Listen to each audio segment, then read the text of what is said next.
Hello students, welcome back to channel Dinesh sir live. आप मेरे साथ सीख रहे हैं 12th स्टैंडर्ड का जो नया सिलेबस आया हुआ है 2020 में, और आने वाली अप्रैल 2021 की जो एग्जाम होने वाली है वो डिलीटेड सिलेबस के बेस्ड होने वाली है। यानी 75% जो सिलेबस होगा उसी पर होगी।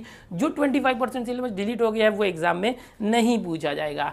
तो अब ये जो एग्जाम होने वाली है उसके अंदर ये जो चैप्टर है तीसरा मैथ्स 1 का 12th स्टैंडर्ड ट्रिगोनोमेट्रिक फंक्शन, इसका ये है वन शॉट लेक्चर। एक ही लेक्चर में पूरा चैप्टर आपका प्रिपेयर होने वाला है, वो भी जो डिलीटेड सिलेबस एग्जाम में नहीं आएगा उसको छोड़ के।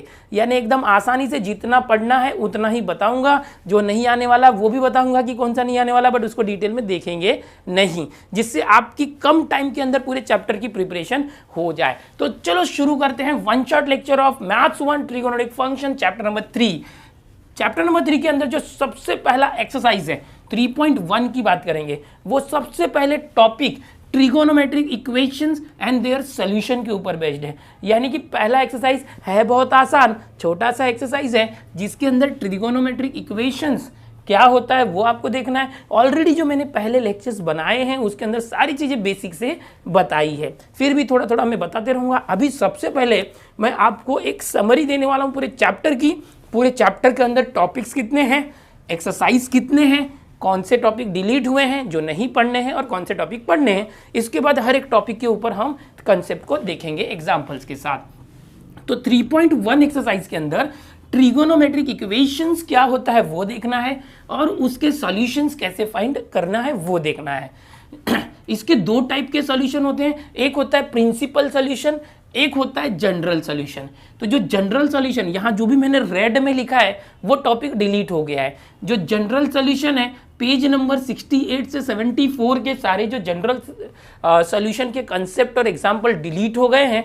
और ये जो पहला एक्सरसाइज 3.1 है इसके अंदर जनरल सॉल्यूशन से रिलेटेड एक्सरसाइज 3.1 के अंदर क्वेश्चन नंबर 3, 4, 5, 6, 7 इतने क्वेश्चन जो है डिलीट कर दिए गए हैं। तो इस बात को ध्यान में रखो। यहाँ पर मेरे पास टेक्स्ट बुक है, टेक्स्ट बुक पर आपको बताना चाहूँगा कि जो एक्सरसाइज पेज नंबर 68, 69, 70, 71, 72, 73 पेंसिल से कट कर दिया है 74, ओके 74 तक से। और एक्सरसाइज 3.1 के ऊपर जो ये टॉपिक्स है वो कट हो गए हैं।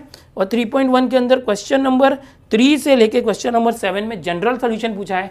तो जनरल सॉल्यूशन वाले जो क्वेश्चन है वो आपको डिलीट कर दिए गए हैं इस साल जो बच्चे फ्रेशर बच्चे एग्जाम देने वाले हैं। ओके, तो वो हम नहीं देखेंगे, अभी हम देखेंगे पूरा समरी होने के बाद फिर से मैं सारी चीज़ें बताऊंगा। जो बच्चे जो रिपीटर या इंप्रूवमेंट है जिनको 100% आने वाला है वो समझते रहो। और ये सारी चीज़ें ऑलरेडी मैंने इसका जो पार्ट 1 है इस चैप्टर का उसमें सब कुछ डिटेल में पढ़ा है, आप देख सकते हो। मैं ऑलरेडी पढ़ा चुका हूँ, ऐसा नहीं कि नहीं पढ़ा है। तो अगर आपको 25% डिलीटेड नहीं है रिपीटर इंप्रूवमेंट वाले को, तो मेरा पहला पार्ट का वीडियो जरूर देखना प्लेलिस्ट का। अब जो एक्सरसाइज 3.2 है, इस 3.2 एक्सरसाइज के अंदर solution of a triangle, okay, polar coordinate क्या होता है, कार्टेशियन कोऑर्डिनेट्स क्या होता है, ये जो कार्टेशियन कोऑर्डिनेट है उसका पोलार कोऑर्डिनेट के साथ रिलेशन क्या होता है वो सीखना है, साइन रूल सीखना है, कोसाइन रूल सीखना है, प्रोजेक्शन रूल सीखना है। ये सारी जो चीज़ें हैं ये पूरा सीखोगे और इसके ऊपर एक्सरसाइज 3.2 बेस्ड है।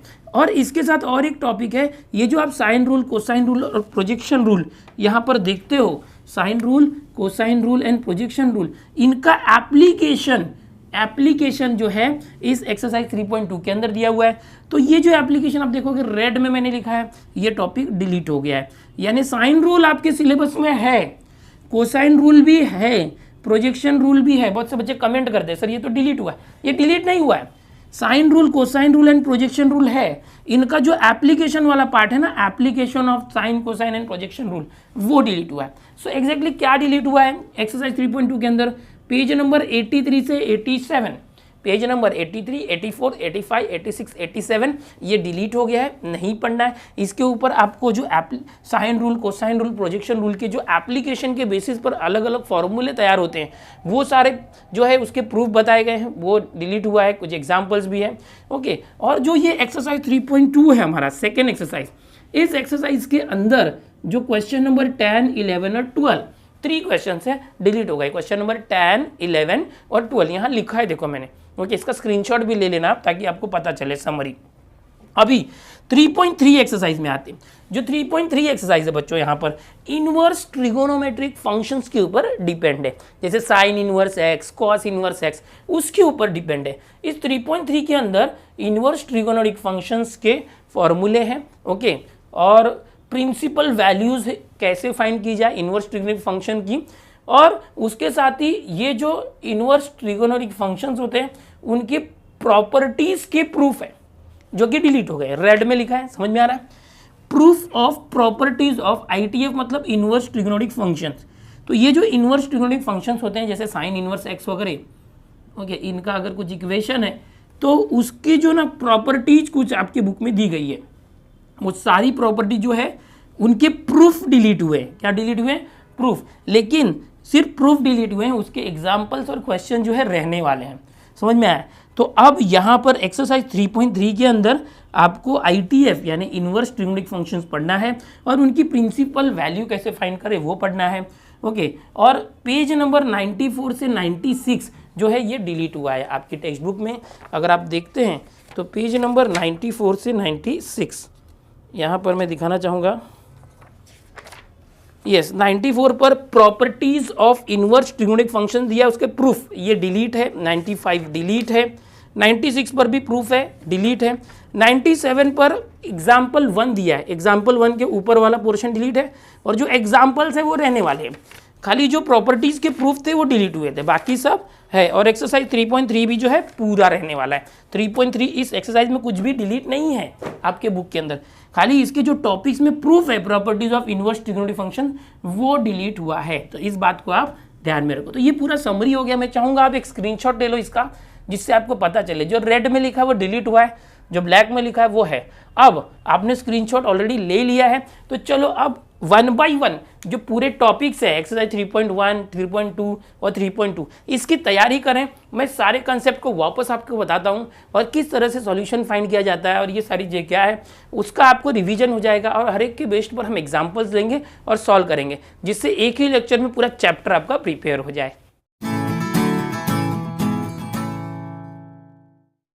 पूरा समरी अभी आपने देख ही लिया है। अब इस चैप्टर के अंदर जो पहला एक्सरसाइज है 3.1 उसके अंदर टॉपिक है trigonometric equations and their solution, okay. तो सबसे पहले हम बात करते हैं ट्रिगोनोमेट्रिक इक्वेशन की। ये होता क्या है बच्चों? जैसे आपको पता है ना 2x + 4 = 5, ये एक लीनियर इक्वेशन है, बट ये अलजेब्रिक इक्वेशन है। इसके अंदर एक वेरिएबल है x, जिसकी वैल्यू हम फाइंड करते हैं, x इज हाउ मच। इस इक्वेशन को सॉल्व करेंगे तो उसी तरह से जिस इक्वेशन के अंदर, जैसे कोई एक इक्वेशन है उसके अंदर ट्रिगोनोमेट्रिक फंक्शन आ जाए, जैसे कि मान लो 2 sin θ = √3, तो ये क्या हो गया? एक टाइप का ये इक्वेशन है जिसके अंदर भी इक्वल आता है ना, वो इक्वेशन होता है बेटा। अब जो इक्वेशन उसके अंदर देखो यहाँ पर sin θ आ गया, आपको पता है ये sine cos tan cot sec cosec, तो इतने सारे ट्रिगोनोमेट्रिक फंक्शंस होते हैं, वो अगर इक्वेशन में आ जाए तो वो इक्वेशन बन जाता है ट्रिगोनोमेट्रिक इक्वेशन। अब जो इक्वेशन है वो इस टाइप का होगा, उसका सोल्यूशन फाइंड करना है। तो आपका ये जो सोल्यूशन 2 टाइप का होता है, एक होता है प्रिंसिपल सोल्यूशन, एक होता है जनरल सोल्यूशन। प्रिंसिपल सोल्यूशन क्या होता है कि अगर कोई थीटा या एंगल है, जैसे ये साइन थीटा है, ट्रिगोनोमेट्रिक फंक्शन है, इसका जो एंगल थीटा है, ओके, इसकी वैल्यू 0 और 2 पाई के बीच में होना चाहिए, 2 पाई से छोटा और 0 से बड़ा या इक्वल। तो ये एक रेंज होता है थीटा का कि 0 से लेके 2 पाई तक के बीच की जो वैल्यू होगी ट्रिगोनोमेट्रिक फंक्शन के एंगल की, वो कहलाएगा principal solution, okay. Principal solution क्या होता है? जनरली 2 आता है प्रिंसिपल सोल्यूशन, 2 वैल्यूज आती है थीटा की, ये थीटा की 2 वैल्यू आएगी, दोनों वैल्यू क्या होगी? 2 पाई से कम होनी चाहिए। जनरल सोल्यूशन क्या होता है? ये जनरलाइज्ड फॉर्म होता है, यानी कि रोटेशन में 0 से 2 पाई के बीच में भी रहेगा, 2 पाई के आगे की भी वैल्यूज होगी। तो एक फार्मूला आता है जनरल फार्मूला, उसके लिए कोई लिमिट नहीं होती। यहाँ पर कैसे प्रिंसिपल सोल्यूशन के लिए लिमिट है, 2 पाई मतलब 360, 0 से 360 डिग्री एंगल के बीच में ही वैल्यू होनी चाहिए, तो वो होता है प्रिंसिपल सोल्यूशन। समझ में आया? तो अब जनरल सोल्यूशन जो है ये तो आपको करना नहीं है, डिलीट हुआ है, तो हम लोग मेजरली प्रिंसिपल सोल्यूशन के ऊपर फोकस करेंगे। तो एक्सरसाइज 3.1 के अंदर क्वेश्चन कैसे हैं वो देख लो। तो सबसे पहला क्वेश्चन अगर हम लेते हैं एक्सरसाइज 3.1 के अंदर, ओके, तो वो है cos θ = half, find the principal solution of. तो यहाँ पर एक क्वेश्चन दिया है cos θ = हाफ। देखो बच्चों, जनरली इसमें क्वेश्चन नंबर 1 और 2 ही है, कुछ है नहीं, प्रिंसिपल सोल्यूशन फाइंड करना है। तो मैं आपको बता देता हूँ cos theta is equal to half and बोला गया है कि फाइंड, क्या बोला गया, find the principal solution of this. तो ये जो ट्रिगोनोमेट्रिक इक्वेशन है इसका प्रिंसिपल सोल्यूशन फाइंड कैसे करोगे आप? एक्चुअल में प्रिंसिपल सोल्यूशन फाइंड करना मतलब थीटा की वैल्यू फाइंड करना, और थीटा भी 0 और 2 पाई के बीच में होना चाहिए। तो ऐसे में क्या करोगे, जो कॉस थीटा है, हाफ कब होता है कॉस की वैल्यू, कॉस थीटा हाफ कब होता है, जब ये कॉस 60 होगा, यानी पाई/3 होता है ना, पाई/3 मतलब 60। अब ये बेसिक एकदम पाई क्या होता है, पाई/3 ये सब मैं ऑलरेडी सिखा चुका हूँ, यहाँ हम रिवीजन कर रहे हैं। तो cos 60 is equal to cos theta, 1/2 को मैंने कॉस 60 लिया, दोनों को कंपेयर करोगे तो क्या आएगा, कॉस कॉस समझो कंपेयर कर दिया, हट गया, कैंसिल हो गया, समझो होता नहीं है, समझो। तो थीटा क्या आ गया, पाई/3। तो थीटा की एक वैल्यू आ गई पाई/3, बट हमें चेक करना पड़ेगा कि जो पाई/3 है क्या वो 0 और 2 पाई के बीच में है। तो ये पाई/3 मतलब क्या होता है, पाई का मतलब 180/3, 180 को 3 से डिवाइड किया 60 डिग्री, तो ये 0 है और ये 360 है। तो जो थीटा की वैल्यू है वो 0 और 360 के बीच में है क्या, ये तो 60 डिग्री है ना। तो हम ऐसे लिखेंगे पाई/3 lies between 0 and 2 pi, okay, since करके लिखेंगे इस तरह से। ये एक वैल्यू हो गई। अब यहाँ पर जैसे कि आप जानते हो, जब भी आपको प्रिंसिपल सोल्यूशन फाइंड करना हो, यहाँ पर क्या बोला गया है, प्रिंसिपल सोल्यूशन फाइंड करने के लिए कहा गया है। तो जब भी प्रिंसिपल सोल्यूशन फाइंड करना हो तो हमें 2 थीटा की वैल्यू लानी पड़ेगी। एक तो आ गई, अब दूसरी कैसे लाएं, तो दूसरे के लिए हम अलाइड एंगल्स फॉर्मूले का यूज़ करेंगे। वो क्या होता है, तो बेसिक ऑलरेडी मैंने आपको सिखाया हुआ है, फिर से एक बार मैं आपको दे देता हूँ। ये 0 होता है, ये पाई/2 होता है, ये पाई होता है, ये 3 पाई/2 होता है, और ये 2 पाई होता है। समझ में आ रहा है? अब होता क्या है, यहाँ पर ये फर्स्ट क्वाड्रेंट है, ये सेकंड क्वाड्रेंट है, यहाँ थर्ड क्वाड्रेंट है, और ये फोर्थ क्वाड्रेंट है। ये जो बता रहा हूँ ये हमेशा मैं सिखाते रहता हूँ आपको, फिर भी जिनको नहीं पता यहाँ पर शॉर्ट में बता देता हूँ। ऑल स्टूडेंट्स टेक कॉफ़ी, ये कंसेप्ट है हमारा। इसका मतलब क्या है कि फर्स्ट क्वाड्रेंट के लिए ए फॉर ऑल सबके सब पॉजिटिव होते हैं, सेकंड क्वाड्रेंट में एस फॉर साइन एंड उसका भाई कोसेक, साइन और कोसेक पॉजिटिव होते हैं, बाकी सब निगेटिव होते हैं। थर्ड क्वाड्रेंट में T for tan and cot positive होते हैं, बाकी सब निगेटिव होते हैं, ये थर्ड क्वाड्रेंट है। फोर्थ क्वाड्रेंट में सी फॉर कॉस एंड उसका भाई सेक पॉजिटिव होते हैं, बाकी सब निगेटिव होते हैं। तो इसका सहारा हम लेंगे, तो कॉस थीटा, अब कॉस थीटा में देखो कॉस कहाँ पर पॉजिटिव होता है, तो कॉस के लिए सी है, ये फोर्थ में पॉजिटिव है कॉस, तो फोर्थ के लिए हम क्या करेंगे, ये जो 2 पाई और उससे कम है तो हम 2 पाई माइनस थीटा ले लेंगे। ध्यान से देखो, बहुत इंपॉर्टेंट है, कभी भी आप डील करोगे ना, तो ये हटाता हूँ, यहाँ पर पाई और 2 पाई में डील करना, यानी जब भी आप फॉर्मूला बनाओगे तो या तो पाई लेना या 2 पाई लेना। अगर समझो यहाँ पर है, यहाँ पर कोई है सेकेंड क्वाड्रेंट में अगर कोई है, तो आप क्या करोगे, पाई माइनस थीटा लोगे। ध्यान से देखो, बहुत इंपॉर्टेंट चीज़ बता रहा हूँ, सेकेंड क्वाड्रेंट में कोई आ रहा है तो आप पाई माइनस थीटा लोगे। अगर थर्ड क्वाड्रेंट में कोई आ रहा है, यहाँ पर थर्ड में, तो पाई से ज़्यादा है तो पाई प्लस थीटा लोगे, ओके। और अगर कोई फोर्थ क्वाड्रेंट में आ रहा है तो 2 पाई से कम लेंगे, 2 पाई माइनस थीटा। ये बेसिक रूल है, अगर याद रखते हो आप, याद रखने की जरूरत नहीं, अगर आपको ये कंसेप्ट आता है। मेरे ट्रीगो के लेक्चर्स आपने देखे हुए, बेसिक 11th के या 12th का पहला लेक्चर, आपको बहुत आसान लगेगा। तो कभी भी याद रखो, अभी कौन सा क्वाड्रेंट लेना है, जैसे ये cos theta is equal to half दिया था। अब आप बताओ कॉस पॉजिटिव होता कहाँ पर है, तो ये सी कॉस फोर्थ में, तो जब फोर्थ की बात करूंगा तो आप हमेशा ये लोगे 2 पाई माइनस थीटा। तो cos theta is equal to cos 2 pi minus theta. क्यों ऐसे किया, क्योंकि यहाँ पर मेरे को कॉस जो है ना पॉजिटिव लेना है, यहाँ माइनस नहीं है। क्वेश्चन नंबर 1 करें, जो क्वेश्चन नंबर 2 के सब क्वेश्चन है वहाँ माइनस दिया है, एट दैट टाइम हम माइनस वाला लेंगे, बताऊँगा वो भी। तो ये हो गया, कैसे आया, यहाँ पर अलाइड एंगल से आप लिख सकते हो वी हैव, या तो फ्रॉम अलाइड एंगल्स फॉर्मूले इस तरह से लिख सकते हो। तो ये आ गया। अब क्या करना है, कॉस थीटा को थीटा रहने दो, यहाँ पर कॉस 2 पाई माइनस थीटा, पहले वैल्यू कितनी आई थी, पाई/3, वो रख दो, ओके, ये इस तरह से। अब आगे देखो, cos theta is equal to, यहाँ पर कॉस है, ओके, तो ये 3 2 6 पाई माइनस 1 पाई 5 पाई अपॉन 3, ये आ गया। तो क्या हो गया, दोनों को कंपेयर करो, कॉस समझो हटा दो, कैंसिल कर दो, लेकिन करना नहीं, कैंसिल होता नहीं। थीटा इज इक्वल टू 5 पाई/3, बट हमारा रूल क्या था कि थीटा 0 और 2 पाई के बीच में होना चाहिए। तो ऑलरेडी हमने 2 पाई माइनस थीटा लिया है, तो 2 पाई से कम ही होगा, यहाँ दिखाना पड़ेगा सिंस। देखो पाई/3 मतलब 60 इंटू 5 300, तो ये 360 होता है, 360 से कम है ना, येस, 5 पाई/3 जो है 0 और 2 पाई के बीच में है, so therefore it is possible. So यहाँ पर थीटा की दो वैल्यूज आ गई, पाई/3 एंड 5 पाई/3। तो यहाँ पर लिखते हैं therefore principal solution of given equation is, principal solution are, इस तरह से लिख सकते हैं। क्या क्या है, pi by three and 5 pi by 3, इस तरह से, ठीक है। तो ये आपका फाइनल आंसर हो गया। इस तरह से करना, मैंने बहुत इजी तरीके से बताया, टेक्स्ट बुक में दिया है आसानी से, अगर वैसे समझ रहा है तो करो। तो मैंने उसको समझने के लिए इस तरह से 2 पार्ट में किया, थीटा की 2 वैल्यू निकालनी थी। तो अभी ये प्रिंसिपल सोल्यूशन जो एक्सरसाइज 3.1 के अंदर क्वेश्चन नंबर 1 है, उसमें इस तरीके से है, एक ट्रीगो का कुछ दिया है function cos sine tan cot, और यहाँ पर कोई नंबर दिया है जो प्लस में है। अभी क्वेश्चन नंबर 2 का एग्जाम्पल देखते हैं, जो यहाँ पर निगेटिव है तो कैसे करना, इसको आप स्क्रीनशॉट ले लो, अगला करते हैं। क्वेश्चन नंबर 2 के अंदर मैंने थर्ड क्वेश्चन ले लिया, यहाँ पर √3 कोसेक थीटा प्लस 2। यहाँ पर पहला दूसरा भी क्वेश्चन है जो मैंने ऑलरेडी पहले के मेरे वीडियोस में सॉल्व करके बताया है। यहाँ पर मैं इसलिए ये ले रहा हूँ ताकि आपकी रिवीजन हो जाए, निगेटिव वाले अगर ट्रिग्नोमेट्रिक इक्वेशंस आते हैं तो भी। जैसे कि यहाँ पर देखो, अगर मैं करना चाहूँ तो ये है कोसेक थीटा के साथ √3 है, प्लस 2 आ गया तो -2 हो गया, √3 यहाँ इंटू में है, ये इस तरफ आया तो डिवाइड हो गया। कोसेक थीटा है, इसको आप क्या करो, सिंपली देखो, कभी भी याद रखो साइन कॉस और टेन इन तीनों में ही रखने का। अगर कॉट सेक और कोसेक है तो उसको बदल दो साइन कॉस टेन में। जैसे कोसेक का भाई साइन होता है तो इसको साइन थीटा कर दो, तो ये क्या होगा, ये पलटी हो जाएगा, माइनस का माइनस 2/√3 था तो √3/2 हो गया। अब यहाँ पर सेकंड में पहला क्वेश्चन देखो, दूसरा क्वेश्चन देखो, बिल्कुल ऐसे ही है। यहाँ पर साइन या तो दूसरा कुछ है और यहाँ माइनस है।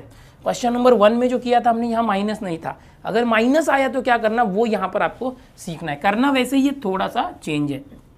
अब देखो, sine theta is equal to minus √3/2 sine में कब होता है, जब साइन 60 होता है, साइन π/3 होगा तो ये होता है। अब यहाँ साइन है, साइन थीटा, और ये माइनस साइन थीटा है। अब इसकी हेल्प लो, अब ये देखना है कि साइन निगेटिव कब होता है। इसके पहले हमने क्या देखा था, वो पॉजिटिव कब होता है, कॉस था तो कॉस पॉजिटिव कब था, साइन होता तो साइन देखते हैं। यहाँ साइन है, साइन निगेटिव है, तो साइन निगेटिव कब है, उसके लिए क्या करेंगे, यहाँ देखो, पहले में ए ऑल पॉजिटिव, दूसरे में एस साइन पॉजिटिव, और तीसरे में T ten positive. Ten positive मतलब साइन निगेटिव है, मतलब तीसरे क्वाड्रेंट में साइन निगेटिव है, और चौथे में सी यानी कॉस पॉजिटिव है, मतलब साइन निगेटिव है। ठीक है, बेसिक आप ये तैयार कर लो यार, ये मैंने ऑलरेडी मेरे पहले के चैप्टर में बहुत डिटेल में बताया। इसकी जो प्लेलिस्ट है, पहला वीडियो देखो, उसमें अच्छे से समझाया मैंने। तो ये थर्ड और फोर्थ क्वाड्रेंट में है हमारा आंसर, थर्ड और फोर्थ में। तो यहाँ पर क्या करना पड़ेगा, मैंने आपको सिखाया कि थर्ड क्वाड्रेंट में, यहाँ पर ये 3 है, थर्ड क्वाड्रेंट में अगर कोई ट्रिगोनोमेट्रिक फंक्शन है तो उसके लिए आप पाई प्लस थीटा ले लोगे। आँख बंद करके देखो, लिख के दिया है। फोर्थ क्वाड्रेंट में कुछ भी है तो 2 पाई माइनस थीटा ले लेना फिक्स।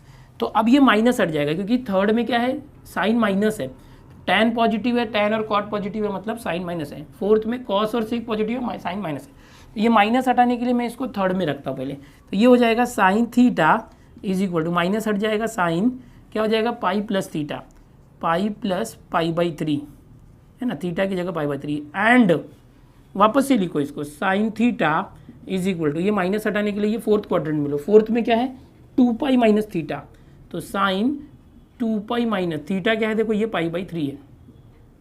ठीक है, यहाँ पे अब देखो, यहाँ पर माइनस हट गया। माइनस हटाने के लिए मैंने क्या किया, इस माइनस को देखा साइन कहाँ पे नेगेटिव होता है, तो साइन थर्ड में और फोर्थ में नेगेटिव होता है। थर्ड के लिए मैं पाई प्लस थीटा लेता हूँ और फोर्थ के लिए 2 पाई माइनस थीटा लेता हूँ, वो फिक्स है, ये बदलता नहीं है। थर्ड के लिए यही लेना, फोर्थ के लिए यही लेना। ओके, इसके पहले हम पॉजिटिव देख रहे थे, क्योंकि वहाँ ये माइनस नहीं था, तो साइन कब पॉजिटिव होगा, तो सेकेंड में पॉजिटिव होगा, तो हम ऐसे देखते थे पाई माइनस थीटा। बट यहाँ कब निगेटिव होगा वो देखना है। हो गया, आप सॉल्व कर दो फटाफट। Sine theta is equal to sine cross multiply 3 1 जा 3 पाई प्लस 1 पाई 4 पाई/3, ये आ गया, एंड ये आ गया sine theta is equal to sine 3 2 जा 6 पाई माइनस 1 पाई 5 पाई/3। अब यहाँ पर थीटा की वैल्यू क्या आ गई, थीटा इज 4 पाई/3, साइन साइन हटा दो, एंड यहाँ पर थीटा क्या आ गया 5 पाई/3। अब इसको ये करो, 4 पाई/3 0 से बड़ा होता है और 2 पाई से छोटा। देखो यहाँ इक्वल मत दे दो, यहाँ इक्वल दे दो। ओके, आपके टेक्स्ट बुक में जैसा दिया वैसे ही बता रहा हूँ, एंड यहाँ भी दे दो। ये जो 5 पाई/3 है, एक्चुअल में चेक भी तो करना है। चेक क्या करना है, 360 से कम है कि नहीं। तो देखो π/3 60 इंटू 4 240। ओके, तो ये 360 से कम है। π/3 60 5 जा 300, तो 360 से कम है। तो ये है, इसलिए therefore required principal solution are, required principal solutions are, क्या क्या आ गया, थीटा इज 4 पाई/3 एंड 5 पाई/3, 4 पाई/3 एंड 5 पाई बाई 3। तो ये हो चुका है। बड़ा आसान है यार, इस तरह से करना है। ये चैप्टर बहुत इजी है बच्चों। 3.1 जो एक्सरसाइज है उसमें क्वेश्चन नंबर 1 और 2 ही करना है। आप इसका स्क्रीनशॉट लो, मैं आगे बता रहा हूँ, टेक्स्ट बुक में स्क्रीनशॉट ले लो फटाफट। ले लिया। देखो बच्चों यहाँ पर 3.1 में क्वेश्चन नंबर 1 और 2 प्रिंसिपल सोल्यूशन है। देखो टेक्स्ट बुक में पेज नंबर 75। इसके बाद जो क्वेश्चन नंबर 3, 4, 5, 6, 7 वो डिलीट है। वो इस साल जो अप्रैल 2021 में एग्जाम होने वाली है उसमें ये नहीं पूछा जाने वाला है। तो अभी लास्ट क्वेश्चन नंबर 8 है, उसको भी रिवाइज कर लेना। ओके, मैं अभी बता भी देता हूँ। चलो 3.1 का लास्ट क्वेश्चन देखते हैं। अगला क्वेश्चन देखो, क्वेश्चन नंबर 8 हम देख रहे हैं। इसके पहले आपको जैसे मैंने बताया क्वेश्चन नंबर 3 से क्वेश्चन नंबर 7 तक के क्वेश्चन जनरल सोल्यूशन वाले डिलीट हो चुके हैं। क्वेश्चन नंबर 8 अपने आप में एक ऐसा क्वेश्चन है कि फाइंड द वेरीफाई दैट, या तो ऐसे दिया which of the following equations have solution. Text book में ऐसा दिया है कि इसमें से कौन सा जो इक्वेशन है उसका सोल्यूशन आप निकाल सकते हो। तो यहाँ पर एक लॉजिक है जो आपको यूज करने है, ट्रिक आप बोल सकते हैं कि जो साइन थीटा होता है, बेटा एकदम ध्यान से देखो, जो साइन थीटा होता है और कॉस थीटा होता है, इन दोनों की बात करें, इनकी वैल्यू जो है -1 और 1 के बीच में फ्लक्चुएट होनी चाहिए। -1 से ग्रेटर या इक्वल हो सकता है, +1 से लेस देन या इक्वल हो सकता है। यानी -1 से 0 और 1 जो नंबर लाइन होता है ना, इस तरह से देखो, ये नंबर लाइन होता है इस तरह से। नंबर ये 0 है, ये -1 है और ये 1 है, यहाँ 2 है, ये -2 है। तो इस -1 से लेके +1 के बीच में ये वैल्यू फ्लक्चुएट होती है साइन थीटा और कॉस थीटा की, याद रखना। और अगर tan थीटा की बात करेंगे तो tan थीटा जो है वो एनी रियल नंबर हो सकता है, एनी रियल नंबर। तो ये याद रखना है। अब यहाँ पर देखो cos 2 theta is equal to -1। अब ये 2 थीटा है, तो देखो cos, अगर मैं थीटा की जगह x यूज़ करूँ, cos x की वैल्यू कितनी होनी चाहिए, cos थीटा या x, -1 से ग्रेटर और 1 से लेस या तो इक्वल। तो यहाँ cos की वैल्यू, ये एंगल जो भी है उसकी वैल्यू -1 है ना। -1 को इक्वल होगा तो भी चलेगा। मतलब क्या, क्वेश्चन क्या था, which of the following equation है सोल्यूशन। तो ये जो इक्वेशन है इसका सोल्यूशन आएगा, this equation has solution, this equation has solution. समझ में आ रहा है क्यों सोल्यूशन है? सिर्फ इस रेंज को याद रखो कि जो cos की वैल्यू -1 और 1 के बीच में या इक्वल हो सकती है। cos की वैल्यू -1 दिया है, मतलब पॉसिबल है, इसका सोल्यूशन आएगा। ये एक हो गया। अब cos स्क्वायर थीटा, अब देखो cos थीटा की वैल्यू -1 और 1 के बीच में होनी चाहिए। ओके, यानी या तो cos थीटा की वैल्यू -1 से 0 यानी निगेटिव वैल्यू आएगी, या तो 0 से 1 पॉजिटिव वैल्यू आएगी। ठीक है, बट अगर हम उसका स्क्वायर करते हैं, किसी भी निगेटिव नंबर का स्क्वायर करो तो भी पॉजिटिव हो जाता है, पॉजिटिव का स्क्वायर भी पॉजिटिव होता है। अगर यहाँ पर उसका स्क्वायर करते हैं तो पॉजिटिव, देखो कभी भी याद रखो cos स्क्वायर थीटा, किसी भी नंबर का स्क्वायर जो होता है वो हमेशा पॉजिटिव होता है, 0 से बड़ा ही रहेगा। समझ में आ रहा है? Square of any number is positive. अगर वो निगेटिव है, ये वैल्यू है तो भी उसका स्क्वायर पॉजिटिव होगा, और ये वैल्यू है तो भी उसका स्क्वायर पॉजिटिव होगा। इसका मतलब क्या है कि यहाँ पर क्या दिया है, cos स्क्वायर थीटा इज -1, यानी किसी का स्क्वायर निगेटिव होगा क्या, दिस इज नॉट पॉसिबल। तो जो क्वेश्चन था, क्वेश्चन क्या है आपके बुक में देख लो कि whether the solution is possible और नॉट। क्या लिखा है, which of the following equation है सोल्यूशन। तो इसका सोल्यूशन है या नहीं है, तो आप ऐसे लिखोगे, this equation does not have solution. Okay, इसका जो है सोल्यूशन नहीं है, ऐसे आप लिख देना। अभी देखो यहाँ पर साइन थीटा की वैल्यू क्या आएगी, 3 है, थर्ड वाला। ये 2 इंटू वहाँ गया तो 3/2। देखो 3/2 मतलब एक्जैक्टली क्या होता है, 3/2 मतलब 1.5। अभी साइन थीटा की जो वैल्यू कितनी होनी चाहिए, एज पर हमने जो स्टार्ट में देखा, साइन और कॉस थीटा की वैल्यू जो है -1 और 1 के बीच में फ्लक्चुएट होती है। साइन थीटा की वैल्यू -1 से ग्रेटर और 1 से लेस होनी चाहिए। ठीक है, ये इसका जो है रेंज है साइन थीटा का, तो -1 और 1 के बीच में होना चाहिए। बट साइन थीटा की वैल्यू 3/2 यानी 1.5 है, तो 1 से ज़्यादा है, 1.5 तो यहाँ आता है, तो इसका जो लिमिट है उससे ज़्यादा है, सो इसका सॉल्यूशन नहीं होगा। कैसे लिखोगे, this equation do not have, या तो डज नॉट हैव सॉल्यूशन, इस तरह से। अब tan थीटा क्या होगा, tan theta is equal to 5, ये 3 इंटू है, इस तरफ आए तो अपॉन 3 हो गया। अब जो tan होता है, tan थीटा की वैल्यू, जैसे यहाँ साइन थीटा और कॉस थीटा का क्या होता है, -1 और 1 के बीच में होना चाहिए नंबर, यहाँ से -1 और 1 के बीच में होना चाहिए। tan के लिए ऐसा कुछ नहीं होता, tan के लिए क्या है, एनी रियल नंबर, पहले ही मैंने बताया आपको tan थीटा के लिए क्या, कोई रियल नंबर होगा तो चलेगा। तो tan थीटा यहाँ पर 5/3 देखा जाए तो ये 1 पॉइंट समथिंग आता है, 1.6, ओके, तो चलेगा। tan थीटा की वैल्यू के लिए लिमिट नहीं है कि -1 और 1 के बीच में होना चाहिए, कोई भी रियल नंबर आया तो चलेगा। इसका मतलब इसको हम क्या लिखेंगे, दिस इक्वेशन है सोल्यूशन, इस तरह से आप लिख सकते हैं, ठीक है। तो ये हो गया। अभी आपको मैंने साइन, कॉस और tan के बारे में बताया। अगर कॉट, सेक और कोसेक आएगा तो आप उसको साइन, कॉस, tan में कन्वर्ट कर दो और यही तरीका लगा के कर दो। तो 3.1 के अंदर जो क्वेश्चन नंबर 1 है, 3 है और 1 है, 2 है और 8, इतना ही है। बाकी जो क्वेश्चन नंबर 3 से 7 डिलीटेड था।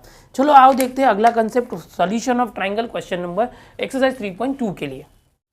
अगला जो टॉपिक है जो एक्सरसाइज 3.2 के लिए आपको सीखना है वो है पोलार कोऑर्डिनेट्स और कार्टेशियन कोऑर्डिनेट का कंसेप्ट। यहाँ पर हम क्या करने वाले हैं, सॉल्यूशन ऑफ अ ट्राइंगल। कोई भी एक ट्राइंगल होता है, उसके अंदर 3 एंगल्स होते हैं, उसको हमें सॉल्व करना होगा। तो आगे चल के वो देखेंगे हम लोग। इसके लिए हम लोग कुछ बेसिक चीज़ें सीखना है कि जो कोऑर्डिनेट्स होते हैं, अभी तक आपने देखा था कि कार्टेशियन कोऑर्डिनेट होते थे एक्स और वाई के फॉर्म में, तो पोलार कोऑर्डिनेट क्या है वो हम देखेंगे।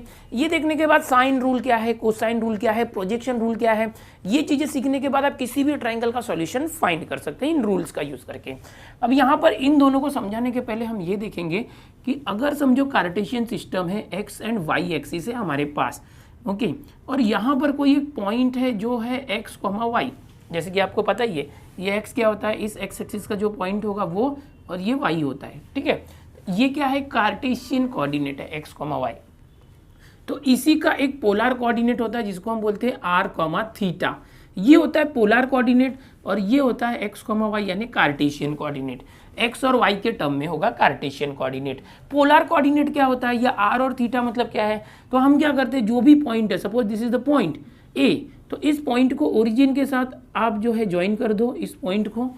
तो ये जो ओरिजिन के साथ ओ ए बना, इसको हम आर नाम देते हैं। This is the distance of the point from the origin which is called as R, denoted as R, okay. तो ये हो गया आपका आर, जो पॉइंट है उसका ओरिजिन से डिस्टेंस।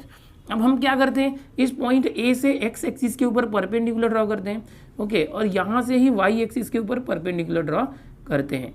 ये क्या किया हमने, 1 मिनट, ये परपेंडिकुलर ड्रॉ किया और ये भी परपेंडिकुलर ड्रॉ किया। तो ये जो डिस्टेंस है ये क्या है, इस पॉइंट का, देखो यहाँ से ये जो डिस्टेंस होगा, ये डिस्टेंस यहाँ पे होगा इतना, ये क्या है, वाई है, वाई यहाँ से यहाँ तक, तो ये वाई हो जाएगा। ये डिस्टेंस क्या है, 0 से ये एक्स है, तो ये एक्स हो गया। समझ में आ रहा है। तो यहाँ पर अगर हम देखें तो एक इस आर के ऊपर एक ट्राइंगल है, नीचे एक ट्राइंगल है, कोई एक ट्राइंगल पकड़ लो अगर, तो यहाँ पर राइट एंगल ट्राइंगल है, पाइथागोरस थ्योरम यूज़ किए तो x² + y² = r² हो गया। तो यहाँ से ये जो distance of origin from the point है आर है, वो कैसा आ जाएगा, स्क्वायर इस तरफ आया तो square root, R is what, square root of x² + y²। ये एक रिलेशन आ गया जो कार्टेशियन कोऑर्डिनेट एक्स और वाई है उसका ये जो डिस्टेंस है आर से। अब इसके अंदर थीटा क्या होता है, आर तो आपने देख लिया, ये डिस्टेंस आर होता है। तो यहाँ पर जो ये डिस्टेंस है पॉइंट का ओरिजिन से, ये जो लाइन है, line drawn to denote the distance, वो पॉजिटिव एक्स के साथ जो एंगल बनाता है उसको थीटा बोलते हैं। So this angle is known as theta. तो अगर आपको पोलर कोऑर्डिनेट चाहिए तो आर, थीटा कर दो। अगर कार्टेशियन कोऑर्डिनेट चाहिए तो ये है ना एक्स, वाई ले लो। अब यहाँ पर एक रिलेशन हमें देखना होगा। देखो थीटा, अगर इस ट्राइंगल के अंदर साइन थीटा करते हैं, साइन थीटा, तो साइन थीटा क्या होता है, अपोजिट अपॉन हाइपो, तो वाई अपॉन आर आ गया। और अगर मैं बोलूँ कि इसका कॉस थीटा करो तो कॉस थीटा क्या जाएगा, cos theta is equal two adjacent, theta का एडजेसेंट एक्स अपॉन आर, ये हो गया बेसिक जो आपका फॉर्मूला है। सो वाई क्या आ जाएगा, R sine theta, Y is R sine theta, and यहाँ पर जो ये एक्स है वो क्या आ जाएगा, R into cos theta, cross multiply R into cos theta. तो आपको x और y की वैल्यूज़ यहाँ पर मिल गई। तो ये एक रिलेशन है बेटा कि कभी भी याद रखो x is equal to R cos theta and y is equal to R sine theta. ये दोनों फॉर्मूले आप याद रखना, इससे आपको मदद मिलेगी। और एक ये formula r is equal to root x² + y²। अगर आपने इतना ध्यान में रख लिया, याद रख लिया, तो आप कभी भी ऐसा क्वेश्चन अगर आता है कि पोलार कोऑर्डिनेट्स को कार्टेशियन कोऑर्डिनेट में कन्वर्ट करो या तो उल्टा कार्टेशियन कोऑर्डिनेट को पोलार कोऑर्डिनेट में कन्वर्ट करो, तो आप आसानी से कर लोगे। चलो एक एग्जांपल लेके देखते हैं कि सपोज एक एग्जांपल है r, थीटा, जो एक पोलार कोऑर्डिनेट दिया है किसी एक पॉइंट P का, एंड वो दिया हुआ है सपोज 2, π/4, इस तरह से दिया हुआ है, आर की वैल्यू 2 है एंड थीटा की वैल्यू π/4 है। ये थीटा हमेशा रेडियन में होगा, ये एंगल डिग्री में नहीं, रेडियन में कंसीडर करना है। ओके, अब मुझे बोला गया कि ये पोलर कोऑर्डिनेट है, इस पोलर कोऑर्डिनेट का कार्टेशियन कोऑर्डिनेट निकालो। सीधी सी बात है, क्या करना पड़ेगा, एक्स और वाई निकालना है। कार्टेशियन मतलब एक्स और वाई निकालना है। ये दो फॉर्मूले यूज कर दो। X is what, R into, R कितना है 2 into cos theta, cos theta क्या है π/4, 2 इंटू कॉस 45 क्या होता है आपको पता है ना, 1/√2। इस √2 से 2 को कैंसिल करोगे, √2 आ जाएगा, बेसिक सी बात है। फिर y निकाल लो, y is equal to R sine theta, R क्या है 2, साइन थीटा क्या है π/4, 2 इंटू साइन 45 क्या है 1/√2। जिसको नहीं मालूम उसके लिए बता दूँ, 2 को हम लिख सकते हैं √2, ओके, √2 और उसको 1/√2 से, यानी √2 से डिवाइड करोगे, √2 कैंसिल और 2 आ जाएगा। समझ में आ रहा है, 2 को अगर √2 से डिवाइड किया तो ये इससे इसको कैंसिल किया तो √2 आ गया। तो x की वैल्यू आई √2 एंड y की वैल्यू भी आई √2। तो आप कैसे लिखोगे, पोलर कोऑर्डिनेट्स जो था p पॉइंट का, उसका कार्टेशियन कोऑर्डिनेट क्या आया, r थीटा के बदले x, y, √2 और √2, x आया √2, y आया √2, सो √2 एंड √2 इस तरह से आ गया। तो ये मैंने क्या किया, एक पोलर कोऑर्डिनेट्स दिया था r, थीटा, उसको मैंने कन्वर्ट करके कार्टेशियन में लाया x, y के फॉर्म। अब इसका उल्टा भी हो सकता है कि अगर आपको कोई कार्टेशियन कोऑर्डिनेट दिया है तो उसको आप कैसे इसको कन्वर्ट करेंगे। चलो एक एग्जांपल लेता हूँ। अब एक ऐसा एग्जांपल, जैसे मैंने बताया कि पोलर से कार्टेशियन कर लिया, कार्टेशियन से पोलर। सपोज एक एग्जांपल है, कोई एक पॉइंट है 1, -√3, आपके एक्सरसाइज से ही ले रहा हूँ मैं। ओके, तो ये अगर एक इस तरह से पॉइंट दिया जो कार्टेशियन है और इसको हमें पोलर में करना है, r, थीटा लाना है। सो ये ऑलरेडी x, y दिया हुआ है, x और y की वैल्यू दी है। तो सबसे पहले क्या करोगे आप, r और थीटा निकालने के लिए, r निकालने के लिए ये जो बेसिक फॉर्मूला यूज़ कर लो। r क्या होता है, √x² + y²। इसको अगर यूज़ करते हो सो कैसे आ जाएगा, x², x मतलब क्या है 1², y² यानी -√3², इस तरह से। So r is equal to 1² is 1 plus minus का स्क्वायर प्लस √3² 3, सो √4 हो गया 3 + 1 एंड √4 क्या आ गया 2। सो इस तरह से जो पहला जो होता है r वो हमें मिल गया है। अभी मेन मकसद हमारा थीटा लाना है। देखो यहाँ से एक और फॉर्मूला आपको क्रिएट करके दे देता हूँ कि अगर मैं चाहूँ तो इन दोनों को अगर डिवाइड करता हूँ, y/x करता हूँ, सपोज y/x करता हूँ, तो r sin theta upon r cos theta हो जाता है। r sin theta upon r cos theta, basic sine upon cos क्या हो गया, tan theta, tan theta is y/x। एक नया फॉर्मूला और हम क्रिएट कर सकते हैं थीटा लाने के लिए। तो इस फॉर्मूले को याद रखो। ओके, ये 1, 2, 3 और ये 4। r लाने के लिए ये फॉर्मूला है, जब कार्टेशियन से पोलर करते हैं। थीटा लाने के लिए tan का फॉर्मूला यूज करो। tan theta is what, y/x। यहाँ पर कर दें tan theta y/x, tan theta is equal to y कहाँ पर है, देखो y ये रहा, y -√3 है, -√3 अपॉन x कितना है, x है 1। सो एग्जैक्टली क्या आ गया, ये tan theta is equal to -√3 आ गया। अब tan थीटा आ चुका है -√3, बट मुझे तो थीटा लाना है। तो यहाँ पर कुछ बातें आपको याद रखनी है। जो ये पॉइंट दिया है वो कौन से क्वाड्रेंट में सिचुएटेड है, तो कैसे करोगे पता है ना आपको, इस तरह से। ये फर्स्ट, सेकंड, थर्ड, फोर्थ होता है ना, फर्स्ट, सेकंड, थर्ड, फोर्थ, और इसके अंदर आपको पता है ऑल स्टूडेंट टेक कॉफ़ी, इसी के ऊपर सब कुछ होता है, याद रखो। अब यहाँ पर ये प्लस और माइनस है, तो 9th 10th में आपने सीखा है कि पहला प्लस दूसरा माइनस होगा, एक्स और वाई के ऊपर प्लस और माइनस। देखो ये माइनस होता है और ये प्लस होता है, इस तरह से। तो यानी प्लस और माइनस यानी फोर्थ क्वाड्रेंट में। हमारा जो पॉइंट पी है वो कहाँ पर है, फोर्थ क्वाड्रेंट में है। ये इसको देख के हमने डिसाइड किया कि जो कार्टेशियन में पहला प्लस है दूसरा माइनस, तो इसके अंदर प्लस माइनस कहाँ पर आता है, फोर्थ क्वाड्रेंट में आता है, ऐसे पता चला। अब हमें क्या है, यहाँ पर tan थीटा निगेटिव है। tan थीटा क्या है, देखो tan theta is -√3। tan theta √3 कब होता है, जब tan 60 होता है, tan π/3, क्योंकि sin π/3 होता है √3/2 और cos π/3 होता है 1/2, √3/2 अपॉन 1/2, 2 कैंसिल तो √3 आता है। तो ये हुआ। अब यहाँ पर देखना है कि देखो हमारा जो पॉइंट है वो फोर्थ क्वाड्रेंट में है, ओके, और ये जो tan है, tan निगेटिव होना चाहिए। तो इस फोर्थ क्वाड्रेंट में c cos पॉजिटिव होता है, cos और sec, तो tan निगेटिव होता है। तो इस फोर्थ क्वाड्रेंट में हमें लेना पड़ेगा। और आपको पता है कि ये 2π - थीटा हम यहाँ लेते हैं, 2π - थीटा। यहाँ फोर्थ क्वाड्रेंट में क्या लेते हैं, 2π - थीटा। क्या बताया था मैंने, ये पाई होता है। यहाँ लेना है तो π - थीटा करोगे सेकेंड में, और थर्ड में लेना है तो π + थीटा करोगे। इतनी बातें याद रखो। और जब भी फोर्थ क्वाड्रेंट में कोई चीज़ लेना है तो 2π - थीटा लेना। तो यहाँ पर सी कॉस पॉजिटिव है, tan नेगेटिव होना चाहिए, तो tan नेगेटिव होता है यहाँ पर। So tan theta is equal to, ये माइनस हट जाएगा tan, और यहाँ क्या करोगे 2 pi minus theta, 2 pi minus theta क्या है π/3, इस तरह से माइनस हट गया क्योंकि हमने फोर्थ क्वाड्रेंट में ले लिया, और इस क्वेश्चन के कार्टेशियन कोऑर्डिनेट से ही पता चल गया कि फोर्थ कोऑर्डिनेट में होना चाहिए, क्वाड्रेंट में होना चाहिए सॉरी। तो ये हो गया tan theta is equal to tan, अब देखो 3 2 ज़ा 6 पाई माइनस 1 पाई, तो 5 पाई/3, कंपेयर करोगे tan तो थीटा आ गया 5 पाई/3, थीटा मिल गया इस तरह से हमको, और आर मिल गया। तो polar coordinates are, polar coordinates are क्या आ गया बेटा, आर क्या है 2, 5 पाई/3। अब इसी के बेसिस पर इस एक्सरसाइज के अंदर बहुत सारे क्वेश्चन है 3.2 के अंदर। पहला क्वेश्चन है जैसे कार्टेशियन को पोलार को कार्टेशियन करो, और दूसरा उसके अंदर 3-4 क्वेश्चन है, देख लेते हैं। 3.2 अगर आप देखते हो, देखो आपका रिवीजन चालू है, वन शॉट लेक्चर है ये, पूरा चैप्टर मुझे बताना है, तो बहुत सारी चीज़ें डिलीट भी है। पहले क्वेश्चन में find the Cartesian coordinate of the point whose polar coordinate are, तो इस तरह से पोलार कोऑर्डिनेट जैसे अभी पहले हमने किया था, पोलार कोऑर्डिनेट दिया था हमने, कार्टेशियन किया था, उसमें 4 सब क्वेश्चन है। दूसरा जो क्वेश्चन है find the polar coordinates of the point whose Cartesian coordinates are, इस तरह से कार्टेशियन कोऑर्डिनेट दिया है, उसका पोलार निकालना है, इसके ऊपर भी 4 क्वेश्चन है। तो ये पूरा रिवीजन हो गया समझो। अगर आप ये 2 क्वेश्चन मैंने जो बताया देखते हैं तो दोनों का एक टाइप हो गया। अभी आगे चल के देखते हैं कि और sine rule, cosine rule, projection rule क्या है, इसको रफ करता हूँ मैं। Sine rule, cosine rule, projection rule, बहुत से बच्चे कंफ्यूज है कि इस साल से 2021 में जो एग्जाम होने वाली है न्यू सिलेबस के ऊपर, क्या उसमें sine rule, cosine rule, projection rule delete हो गया।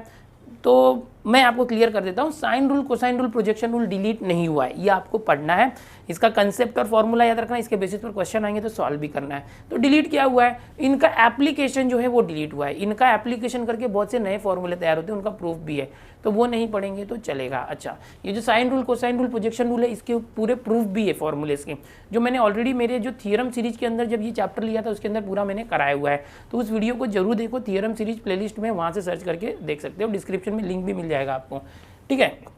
तो अब ये है क्या, फटाफट देखो, बहुत से बच्चे ना कंफ्यूज होते हैं, साइन रूल और कोसाइन रूल में कंफ्यूज होते हैं, गड़बड़ कर देते हैं, प्रोजेक्शन रूल याद नहीं आता टाइम पर। तो मैं कुछ ट्रिक्स बताऊंगा, ऐसी ट्रिक्स बताऊंगा ना कि आपको कंफ्यूजन नहीं होगा, आप फटाक से हमेशा खुद से ही लिख पाएंगे, याद रखने की जरूरत नहीं है, पेपर और पेन पर खुद ही आपका पेन जो है आपका हाथ खुद ही लिख देगा। ट्रिक याद रखो, बस उस ट्रिक से करना है, ओके, एकदम आसान है।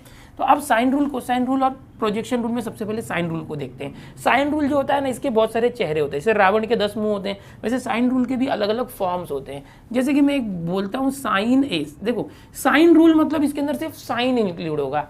कोसाइन रूल मतलब क्या होता है, कोसाइन का कॉस होता है, देखो सिर्फ कॉस रहेगा, समझ में आया। तो साइन रूल और कोसाइन रूल की बात करते हैं। साइन रूल क्या होता है, जैसे देखो कोई भी ट्राइंगल है बेटा, हम लोग हमेशा यहाँ रेफरेंस लेंगे किसी एक ट्राइंगल का, ट्राइंगल ABC, किसी भी ट्राइंगल में 3 एंगल्स होंगे, एंगल ABC, और ये जो एंगल होगा A, उसके सामने की जो साइड होगी, इस एंगल A के सामने की साइड वो small a, angle B, angle का नाम कैपिटल लेटर में, और जो साइड होगा, जैसे इस एंगल B के सामने की ये साइड AC है, उसका नाम स्मॉल लेटर से, ये B है तो ये भी B होगा बट स्मॉल लेटर। अब ये एंगल कैपिटल लेटर C है, इसके सामने की साइड स्मॉल लेटर C होगी। तो इन चीज़ों को याद रखना है बस, जब भी आप कोई भी साइन, कोसाइन या प्रोजेक्शन रूल करो, या जब भी हम ट्राइंगल को सॉल्व कर रहे हैं, तो जरूरी नहीं कि यहाँ पर ये राइट एंगल ट्राइंगल ही हो। राइट एंगल ट्राइंगल नहीं है तो भी हम उसमें साइन थीटा कॉस थीटा का फॉर्मूला यूज़ कर सकते हैं, ओके। मतलब एक्जैक्टली जो राइट एंगल में होता है वैसे नहीं, but sine cos trigo apply होता है। अभी तक आपने यही सीखा था कि 90 डिग्री का ट्राइंगल होगा तो ही उसमें से फॉर्मूले आप याद करें, बट 90 डिग्री नहीं होगा तो भी उसमें ट्रिगोनोमेट्री अप्लाई होगी, बट जैसे होती थी उस तरीके से नहीं, अलग तरीके से।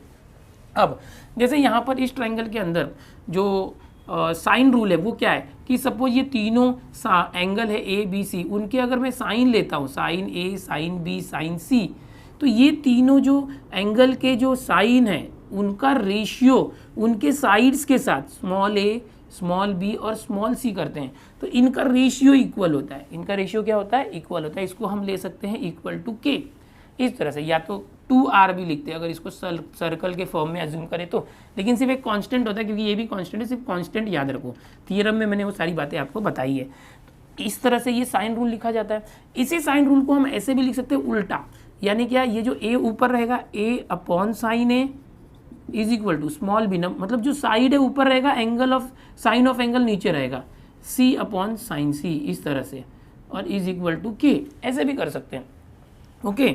अब यहाँ पर हम लोग ये भी लिख सकते हैं कि जो साइन a है अगर मैं कंपेयर करूँ इस साइन ए अपॉन ए को के साथ, तो ये हम ऐसे लिख सकते हैं साइन ए, एक minute, sine of angle A is equal to, ये जो ए अपॉन है, ए अपॉन क्या हो गया, के से मल्टीप्लाई ए के हो गया, समझ में आ रहा है। इसी तरह से जो साइन बी है, ये बी इधर गया तो बी के हो गया, साइन बी क्या आ गया, इस तरह से यहाँ लिख देता हूँ, sine B is equal to B के, और फाइनली ये जो साइन सी होगा वो सी के हो जाएगा। तो जब भी आप प्रूफ वगैरह करते हो, सम्स करते हो, वहाँ पर ये यूज़ कर सकते हो।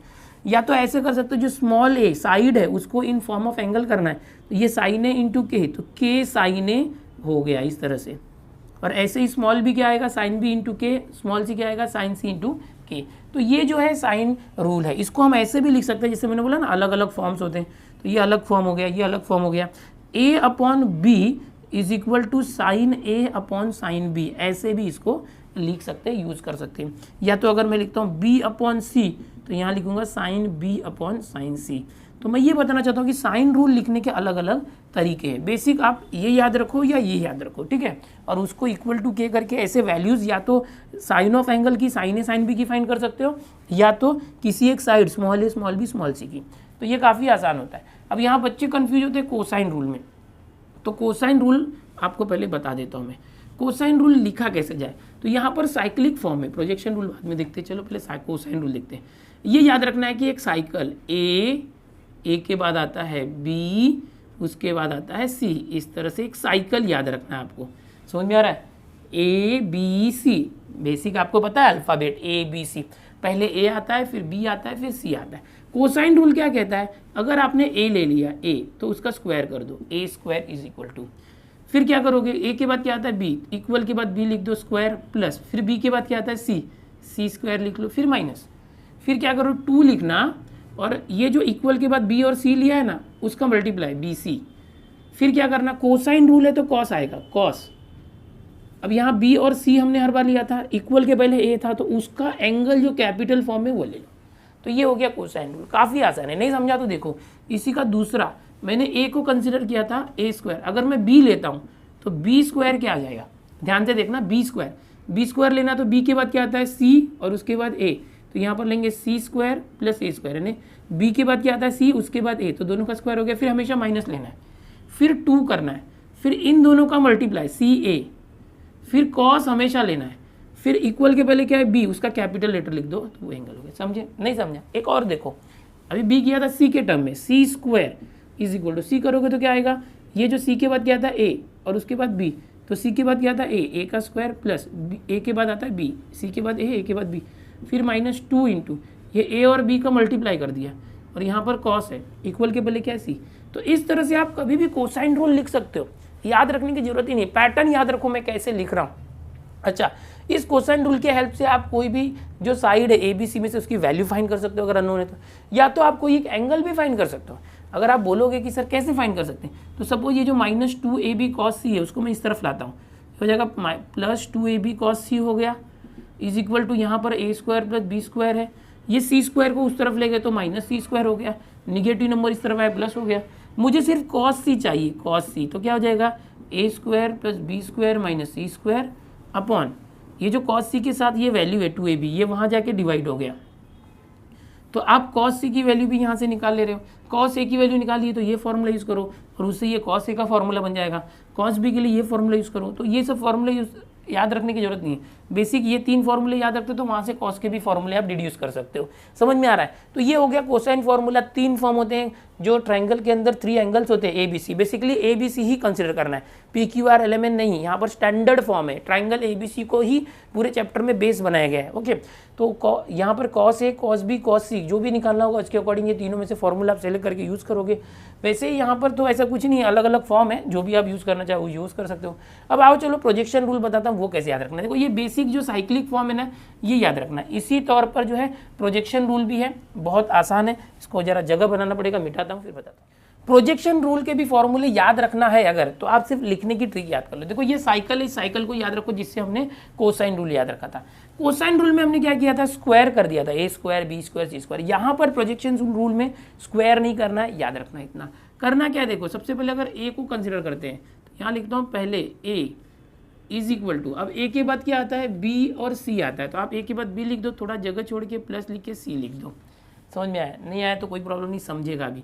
स्मॉल लेटर ही लिखना है, साइड लिख रहे हैं ए बी सी, हमने लिखा ए इक्वल टू थोड़ा जगह छोड़ के बी फिर प्लस सी, ओके, बी के बाद जोड़ा जगह छोड़ा। स्क्वायर मत करना, स्क्वायर कब करना है आपको? कोसाइन रूल में, और प्रोजेक्शन रूल में स्क्वायर नहीं करना है। फिर क्या करना है, ये जो बी और सी है इसके साथ में कॉस लिख दो, दोनों के साथ क्या करो कॉस, मल्टीप्लाई कर रहे हैं कॉस का एंगल क्या होगा, तो ये जो देखो बी कॉस है ना, तो यहाँ पर जो सी था वो इसका एंगल हो जाएगा और ये जो बी था इसका एंगल हो जाएगा, और एंगल हमेशा कैपिटल लेटर में, यानी क्या करना है बी कॉस सी कॉस बी। समझ में आ रहा है? यहाँ पर जो बी था वो यहाँ एंगल में चला गया और यहाँ जो सी मल्टीप्लाई था वो यहाँ एंगल है, बी कॉस सी, फिर सी और बी अदला बदली हो गए, तो ये ए हो गया। अगर नहीं समझा तो कोई प्रॉब्लम नहीं, फिर से बताता हूँ, ये ए के लिए किया, अगर बी के लिए करोगे तो क्या होगा, बी लिख दो ऐसे, देखो ना ध्यान से, बी के बाद क्या आता है सी और उसके बाद ए, अब ऐसे कर दो, सी लिख दो और प्लस ए लिख दो, फिर सी और ए दोनों के साथ कॉस का मल्टीप्लाई कर दो, फिर ये जो ए है उसको कैपिटल में यहाँ लिख दो, ये जो सी है उसको कैपिटल में यहाँ लिख दो, हो गया फॉर बी। नहीं समझा तो फिर से देखो, अब ए बी हो गया, अभी सी देखो, सी इज इक्वल टू, सी के बाद क्या आता है देखो, सी के बाद आता है ए, उसके बाद आता है बी, तो स्मॉल लेटर्स ए और बी, क्या करोगे दोनों के साथ कॉस दे दो, कॉस दे दिया, फिर ये जो बी है वो यहाँ पर कैपिटल कर दो, ये जो ए है वो यहाँ पर कैपिटल कर दो, तो ये आपका हो गया प्रोजेक्शन रूल। 3 अलग अलग तरीके से कर सकते हैं, ओके। इसका भी बहुत सारे फॉर्मूले में हमने, बहुत सारे सम्स में हमने यूज़ किया है। अब ये जो मैंने आपको बताया sine rule, cosine rule, projection rule, इनका पूरा जो प्रूफ है कैसे आ रहा है ये थियरम सीरीज में मैंने जो सब कुछ सिखा के दिया है। थियरम सीरीज में 3rd चैप्टर देखो, ओके, एक या 2 वीडियो उसमें पूरा खत्म हो गया ये, ओके। अब बच्चों जैसे मैंने पहले भी बताया कि आपको sine rule, cosine rule, projection rule इस साल 2021 अप्रैल के एग्जाम में जो भी होने वाला है ये डिलीट नहीं है, इसका एप्लीकेशन डिलीट है। अब एप्लीकेशन वाला पार्ट बताता हूँ क्या है, जो नहीं पढ़ना है वो भी बताता हूँ क्या नहीं पढ़ना है, ज़्यादा टाइम नहीं लूँगा। Application of sine rule, cosine rule and projection rule, इन तीनों रूल का यूज़ करके हमें हाफ एंगल फॉर्मूले आता है, हाफ एंगल फॉर्मूले ये आता है। और इसके बाद एक होता है हीरोन्स फार्मूला, इस तरह से एक हीरोन्स फार्मूला होता है, okay, half angle formula, Heron's formula, okay, hero formula बोलते हैं, हीरो फार्मूला बोलते हैं, हीरोन्स फार्मूला, कुछ भी इसका प्रोनाउंसिएशन अलग अलग है, आपने 9th-10th में भी किया था। तीसरा एक था नेपियर्स एनालॉजी, इस तरह से। तो ये 3 टॉपिक है, ये 3 अलग अलग तीनों के फॉर्मूलेज हैं। इन जो हमने देखा था sine rule, cosine rule, projection rule, इन तीनों का यूज़ करके और भी अलग अलग फॉर्मूले डिराइव करके लाए गए थे, इनका एप्लीकेशन करके। तो ये तीनों फॉर्मूले जो है डिलीट हो गए हैं, रिड्यूस हो गए हैं अप्रैल 2021 के लिए, कोविड की वजह से सिलेबस जो कम किया गया था वो नहीं पढ़ना है, ठीक है। तो अब इतना याद रखो, और इसके बेसिस पर 3.2 के अंदर पोलर और कार्टेशियन मैंने बताया, कुछ एग्जाम्पल में इनके भी बताता हूँ, sine rule, cosine rule, projection rule कैसे यूज़ करना है, जिससे 3.2 भी आपका रिवाइज हो जाए। 3.2 एक्सरसाइज की बात हम कर रहे हैं, यहाँ पर मैंने बेसिकली साइन, कोसाइन, प्रोजेक्शन आपको सब बता ही दिया है। 3.2 के अंदर जो क्वेश्चन नंबर 1 और 2 है पोलर और कार्टेशियन कोऑर्डिनेट के ऊपर बेस्ड है, जिसके एग्जांपल हमने सॉल्व किए थे। अभी क्वेश्चन नंबर 3, 4, 5, 6, 7, 8, 9, 10, 11, 12 क्वेश्चन है। क्वेश्चन नंबर 10, 11 एंड 12 ये तीनों क्वेश्चन जो है डिलीट हो चुका है, आपको नहीं पढ़ना है। Application of sine, cosine, projection rule के ऊपर है, वो नहीं पढ़ना है। यानी अभी क्वेश्चन नंबर 3 से क्वेश्चन नंबर जो 9 है, इतना आपको रिवाइज करना बचा है, और हम करते हैं। तो फिलहाल मैंने क्वेश्चन नंबर 4 ले लिया। अगर आप चाहते हैं कि हर एक सम का सोल्यूशन आप सीखना चाहते हैं, तो डिस्क्रिप्शन में लिंक मैंने दिया है, हमारी जो प्लेलिस्ट है इस ट्रिगोनोमेट्रिक फंक्शन के चैप्टर की, हर एक क्वेश्चन को, ईच एंड एवरी क्वेश्चन मैंने एक्सप्लेन करके समझाया है। बट ये रिवीजन लेक्चर है, इसलिए मैं बीच बीच में से हर एक टॉपिक के ऊपर सम ले रहा हूँ। तो यहाँ मैंने साइन रूल के ऊपर जो है एक सम ले लिया है। यहाँ पर प्रूफ करने के लिए बोला गया sine of b - c/2 is equal to b - c/a into cos a/2। अब कैसे प्रूफ करूंगा, देखो मैं साइन रूल का यूज़ करूंगा। अब सबसे बड़ा कंफ्यूजन तो बच्चों को मन में यही होता है कि सर आपको कैसे पता चल रहा है कि मैं साइन रूल यूज़ करूँ या कोसाइन रूल यूज़ करूँ या प्रोजेक्शन रूल। क्वेश्चन तो ये दिया रहेगा, बोला नहीं रहेगा कौन से रूल से करना, सिर्फ बोला है प्रूफ करो। तो देखो मैं क्या करूंगा कि यहाँ पर मैं इसको देखूंगा ध्यान से। सबसे पहली बात तो ये याद रखना है कि आपको ट्रिगो के बेसिक फॉर्मूले आने चाहिए, फैक्टराइजेशन, डीफैक्टराइजेशन और डबल एंगल फॉर्मूले, ट्रिपल एंगल, नहीं तो आपको बहुत हार्ड जाएगा। अगर सारे फॉर्मूले आपने याद करके रखे तो आपको सबसे ईजी लगने वाला ये चीज़ें हैं। तो देखो यहाँ पर साइन दिया हुआ है और यहाँ पर कॉस दिया है, तो अगर आप लेफ्ट हैंड साइड लेते हैं एंड इसको सॉल्व करके राइट हैंड साइड लाने की कोशिश करते हैं तो आपको कॉस लाना है, यानी साइन का फॉर्मूला जो दिया हुआ है साइन, उसको हटा के साइन को कॉस लाना है तो आप कोसाइन रूल यूज़ कर सकते हैं। लेकिन अगर आप राइट हैंड साइड लेते हैं और उसको, क्योंकि ये बड़ा दिख रहा है मुझे, और उसको सिर्फ साइन में कन्वर्ट करना है, तो यहाँ पर कुछ भी है, कॉस वगैरह कुछ भी है, तो उसको अगर मुझे साइन में कन्वर्ट करना है तो मैं साइन रूल अप्लाई करूँगा। जैसे कि अब इसको मुझे बोला गया सिर्फ प्रूफ करो, जैसा चाहिए वैसे करो। तो मैं ये देख रहा हूँ ये साइन ऑफ ये है b माइनस सी अपॉन 2 और ये b माइनस सी अपॉन ए इंटू कॉस, ये बड़ा दिख रहा है, तो मैं राइट हैंड साइड को उठा लेता हूँ।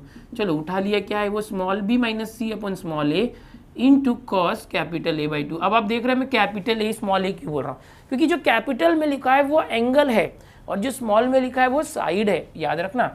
और यहाँ पर बेसिक अगर मैं साइन रूल यूज़ करता हूँ तो लिख के दिखा सकता हूँ, जैसे कि मैं a upon sine A, b upon sine B, मैं इसको रिप्लेस करना चाहता हूँ बी सी और a को साइन के फॉर्म में, इसलिए मैं a b को ऊपर रख रहा हूँ। आप चाहिए तो साइन a साइन b को भी ऊपर रख सकते हैं, मैं जानबूझ के उनको नीचे रख रहा हूँ साइन को, क्यों, मुझे जिसकी ज़रूरत है मैं उसको ऊपर रख सकता हूँ। साइन रूल अलग अलग तरीके से लिख सकते हैं। जैसे मुझे बी सी और a की वैल्यू चाहिए, जैसे यहाँ से a की वैल्यू आ जाएगी, ये साइन ए k के साथ गया तो k इंटू साइन ए, ये स्मॉल b क्या आ गया, साइन b k के पास गया तो k इंटू साइन b, फिर ये स्मॉल सी क्या आ गया, साइन सी यहाँ गया तो k इंटू साइन सी, इस तरह से। तो स्मॉल ए स्मॉल बी स्मॉल सी की वैल्यू आ गई। अब इसके अंदर रख दो, क्या होगा, राइट हैंड साइड जो हमने लिया है वहाँ पर हम क्या कर रहे हैं, यहाँ पर आप लिख सकते हो बाय साइन रूल। ओके, हमेशा जो रूल यूज़ करते हो लिख दो। तो b की वैल्यू क्या है, देखो यहाँ पर k sine b, k sine b minus c की वैल्यू क्या है, k sine c upon a is what, यहाँ से देखो ये सारी वैल्यूज़ है, इसको मैं सब्सटीट्यूट कर रहा हूँ। ओके, k साइन a, तो ये क्या हो गया, लेफ्ट जो राइट हैंड साइड का b माइनस सी अपॉन ए वो आ गया। यहाँ पर cos a बाई 2 भी है, वो लिखेंगे। अब इसको मैं सॉल्व करूँगा, सॉल्व करके इसको सॉल्व किया मतलब इसको सॉल्व किया मतलब साइन b माइनस सी अपॉन 2 आना चाहिए। तो मैं क्या करूँगा, देखो यहाँ से k कॉमन लेके k से कैंसिल हो गया। ओके, अब बचा क्या, यहाँ पर ये बचेगा sine b minus sine C upon sine A. Okay, इस तरह से into cos A by 2, sine rule का हमने यूज़ किया अभी। अब यहाँ पर हमें फैक्टराइजेशन फॉर्मूला यूज़ करना पड़ेगा, जैसे sine B minus sine D sine C, जैसे आपको पता है sine C minus sine D का फॉर्मूला था, क्या था बोलो, 2 टाइम कॉस पहले आता है, क्या आता है 2 time cos c plus d, यानी ये दोनों को दोनों एंगल को प्लस करके 2 से डिवाइड किया, इंटू साइन आता है, फिर इनको माइनस करते हैं b माइनस सी अपॉन 2, इस तरह से। अभी देखो ये अपॉन 2 आ रहा है, साइन ए को भी कर दो। साइन ए को अगर आपको पता है साइन 2a का फॉर्मूला होता है 2 साइन ए इंटू कॉस ए होता है, याद है ना, डबल एंगल फॉर्मूले।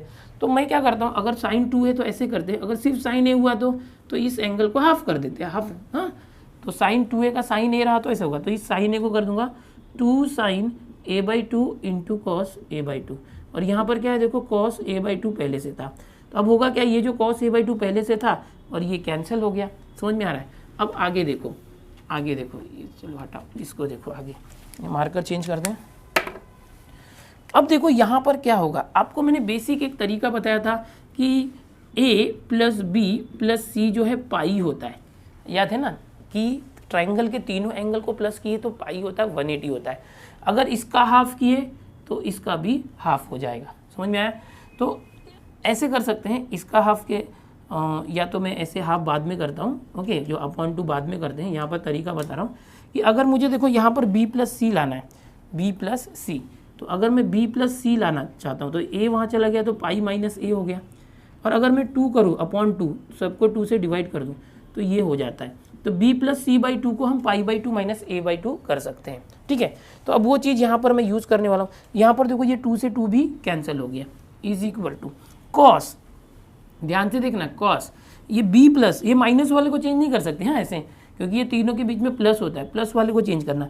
b प्लस सी है तो ए बी सी में से b और c हट के a बाई 2 आ जाएगा, समझो करते हैं। Cos b plus c by 2 को हमने क्या कर दिया, pi by 2 minus a by 2, ये बेसिक है, अगर आप याद रखते हैं तो आपको इतना सॉल्व करने की जरूरत नहीं है। ओके, कॉस इसको हटा दिया, और ये क्या है, sine b minus c by 2, sine b minus c by 2, ये आ गया, ठीक है। और ये कॉस आ गया, और कुछ बच गया क्या, नीचे देखो साइन a बाई 2 बचा हुआ है, अपॉन में क्या बचा है, साइन a बाई 2। अब देखो कॉस 90 माइनस है, क्या है वो, 90 माइनस, कॉस 90 माइनस अगर है पाई बाई 2 है तो कॉस का हो जाएगा साइन, और ये है a बाई 2, और 90 माइनस यानी फर्स्ट क्वाड्रेंट में सब पॉजिटिव होते हैं तो ये प्लस आएगा, और बाद में क्या है साइन b माइनस सी अपॉन 2 आया, अपॉन में क्या आया साइन a बाई 2। ठीक है, अब इसको और इसको देखो सेम सेम है, कैंसिल हो गया, तो क्या बच गया देखो यहाँ पर इज इक्वल टू क्या बच गया साइन b माइनस सी अपॉन 2। अब लाना क्या था देखो, लाना यही था साइन b माइनस सी अपॉन 2, तो is equal to left hand side, right hand side क्या आया लेफ्ट हैंड साइड को सेम है। तो कैसे किया देखो मैंने किसी एक क्वेश्चन नंबर 4 के अंदर यहाँ पर कॉस में जो वैल्यू थी ए बी सी था स्मॉल, उसको मैंने ले लिया और साइन लाना था इसलिए साइन रूल यूज करके किस तरह से मैंने सॉल्व किया बड़े आसानी से। ये क्वेश्चन नंबर 4 था 3.2 का, हम वन शॉट रिवीजन कर रहे हैं तो एक टाइप का रिवीजन है, यहाँ पर मैंने बता दिया कि साइन रूल कैसे यूज करना है। अगर आपको क्वेश्चन नंबर 1-2 के बचे हुए क्वेश्चन करने, क्वेश्चन नंबर 3 करना है या और भी क्वेश्चन करने तो डिस्क्रिप्शन में लिंक है, सारा मैंने सॉल्व करके दिया हुआ, यहाँ रिवीजन चल रहे हैं। और एक क्वेश्चन करते हैं जिसमें कोसाइन रूल का यूज हो रहा होगा, ऐसा एक क्वेश्चन और 3.2 में हम देखते हैं। अभी क्वेश्चन नंबर 4 करने के बाद 5, 6, 7, 8 और 9 क्वेश्चन तक है, 10, 11, 12 डिलीट है, तो 9th वाला देखते हैं इसमें कोसाइन रूल का यूज हो रहा है। हाँ बाकी सब भी आप देख सकते हो, करना है प्रैक्टिस करना, तरीका सीख लो। कैसे करेंगे देखो, ये लेफ्ट हैंड साइड दिया और राइट हैंड साइड के अंदर हमें लाना है A square plus B square plus C square. जहाँ तक मैं टेक्स्ट बुक में क्वेश्चन देख रहा हूँ, राइट हैंड साइड में with usual notation prove that this is equal to a square plus B square plus C square. तो कैसे किया जाए, इससे ये कैसे लाया जाए, तो देखो बेटा यहाँ पर कॉस दिया हुआ है, सब जगह कॉस दिया और आंसर में कॉस गायब हो जाना चाहिए। तो इसको देख के मैं समझ पा रहा हूँ कि साइन कहीं दिया नहीं है, ना तो साइन मुझे लाना है, तो साइन रूल का यूज़ करके कुछ मतलब है नहीं। ओके, लेकिन यहाँ पर कॉस दिया हुआ है और कॉस को हटाना है, तो अगर कॉस का फॉर्मूला यूज़ कर दूँ साइन रूल से तो ये रिप्लेस होकर ये आ सकता है। बट कैसे किया जाए, जैसे ये 2 है, अगर अंदर डाल दूँ सबको, 2 into B C cos A, फिर 2 सबके पास गया, 2 इंटू ए सी कॉस बी, फिर 2 आया 2 इंटू ए बी कॉस सी। अब मुझे आंसर में कॉस नहीं चाहिए तो मैं कॉस को हटाने के लिए कॉस रूल यूज़ करता हूँ। कॉस रूल पता है आपको 3 टाइप से होता है। अगर समझो मैं ए लेता हूँ, ए स्क्वायर इज इक्वल, ए के बाद क्या आता है बी स्क्वायर सी। प्रोजेक्शन रूल में स्क्वायर नहीं होता, बट कोसाइन रूल या कॉस रूल में स्क्वायर होता है। फिर क्या करते हैं, दोनों के बीच में प्लस ए बी सी हो गया, फिर माइनस देके 2 देके इन बी और सी को लिखते हैं। ठीक है, फिर क्या करते हैं इंटू कॉस लिखते हैं, फिर ये जो पहले जिसके लिए लिया ए स्क्वायर वो एंगल कैपिटल में, तो ये कोसाइन रूल होता है। यहाँ से कॉस ए का फॉर्मूला बन सकता है। कैसे बनेगा मैंने आपको बताया था, ये यहाँ आ जाएगा, यानी कॉस ए वाला पार्ट यहाँ पर आ गया, ये बी स्क्वायर है सी स्क्वायर है, ये ए स्क्वायर इस तरफ गया तो माइनस ए स्क्वायर, और ये माइनस 2bc कॉस ए पूरा था, इधर क्या था माइनस 2bc प्लस हो गया था, ये इंटू है, ये यहाँ जाएगा तो डिवाइड हो जाएगा 2 इंटू बी सी। अब याद कैसे रखोगे, डायरेक्ट अगर आपको इससे ये फॉर्मूला याद रखना है तो कॉस ए मतलब क्या करेंगे कि ए के बाद क्या आता है बी और सी, वो लिख दो बी स्क्वायर प्लस सी स्क्वायर, फिर माइनस में जो एंगल था उसका स्क्वायर, अपॉन ये दोनों जो प्लस में थे बी सी उसी का 2 टाइम्स डिवाइड करना। जैसे कि यहाँ पर मैं लिखता हूँ देखो डायरेक्ट 2bc कॉस ए को मैं फॉर्मूला लिखता हूँ, कॉस ए का फॉर्मूला क्या है बी स्क्वायर प्लस सी स्क्वायर, ए है ना तो ए को छोड़ के क्या था बी और सी उनका स्क्वायर माइनस जो ए है उसका स्क्वायर, अपॉन 2 टाइम्स ये जो नो ए है ना ए को छोड़ के क्या है बी सी का मल्टीप्लीकेशन, इस तरह से।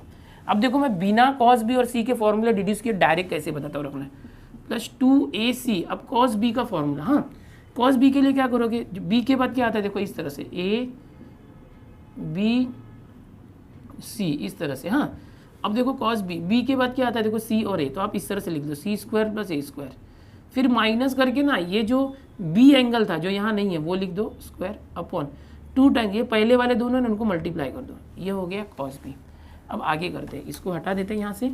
अब इसके आगे देखो प्लस क्या है, इसको भी हटाओ, चलो इसको भी देखो plus 2 times A B cos C, क्या करोगे देखो सी है, सी के बाद क्या आता है ए और बी, तो ए का स्क्वायर प्लस बी स्क्वायर, सी था इसलिए सी के बाद वाले लिए फिर माइनस इसी सी का स्क्वायर करो, फिर अपन क्या करो 2 टाइम्स इन दोनों को चिपका दो। तो इस तरह से बार बार फॉर्मूला याद रखने की जरूरत नहीं, ट्रिक से भी कर सकते हो। ओके, अब हुआ क्या देखो ये 2 टाइम्स बी सी से 2 times B C cancel, 2ac से 2ac कैंसिल, 2ab से 2ab कैंसिल, लाना क्या था A square plus B square plus C square, तो होगा क्या देखो ये B square plus C square minus A square plus C square plus A square minus B square plus A square plus B square minus C square हो गया। सब cancel मारो फटाफट, देखो ये माइनस ए स्क्वायर है plus A square cancel, minus B square से plus B square cancel, और ये जो सी स्क्वायर है इससे माइनस सी स्क्वायर कैंसिल, तो बचा क्या देखो बी स्क्वायर बचा, सी स्क्वायर बचा और ए स्क्वायर बचा, यानी ये जो लाना था वो बचा है A square plus B square plus C square and this is equal to right hand side, यही हमें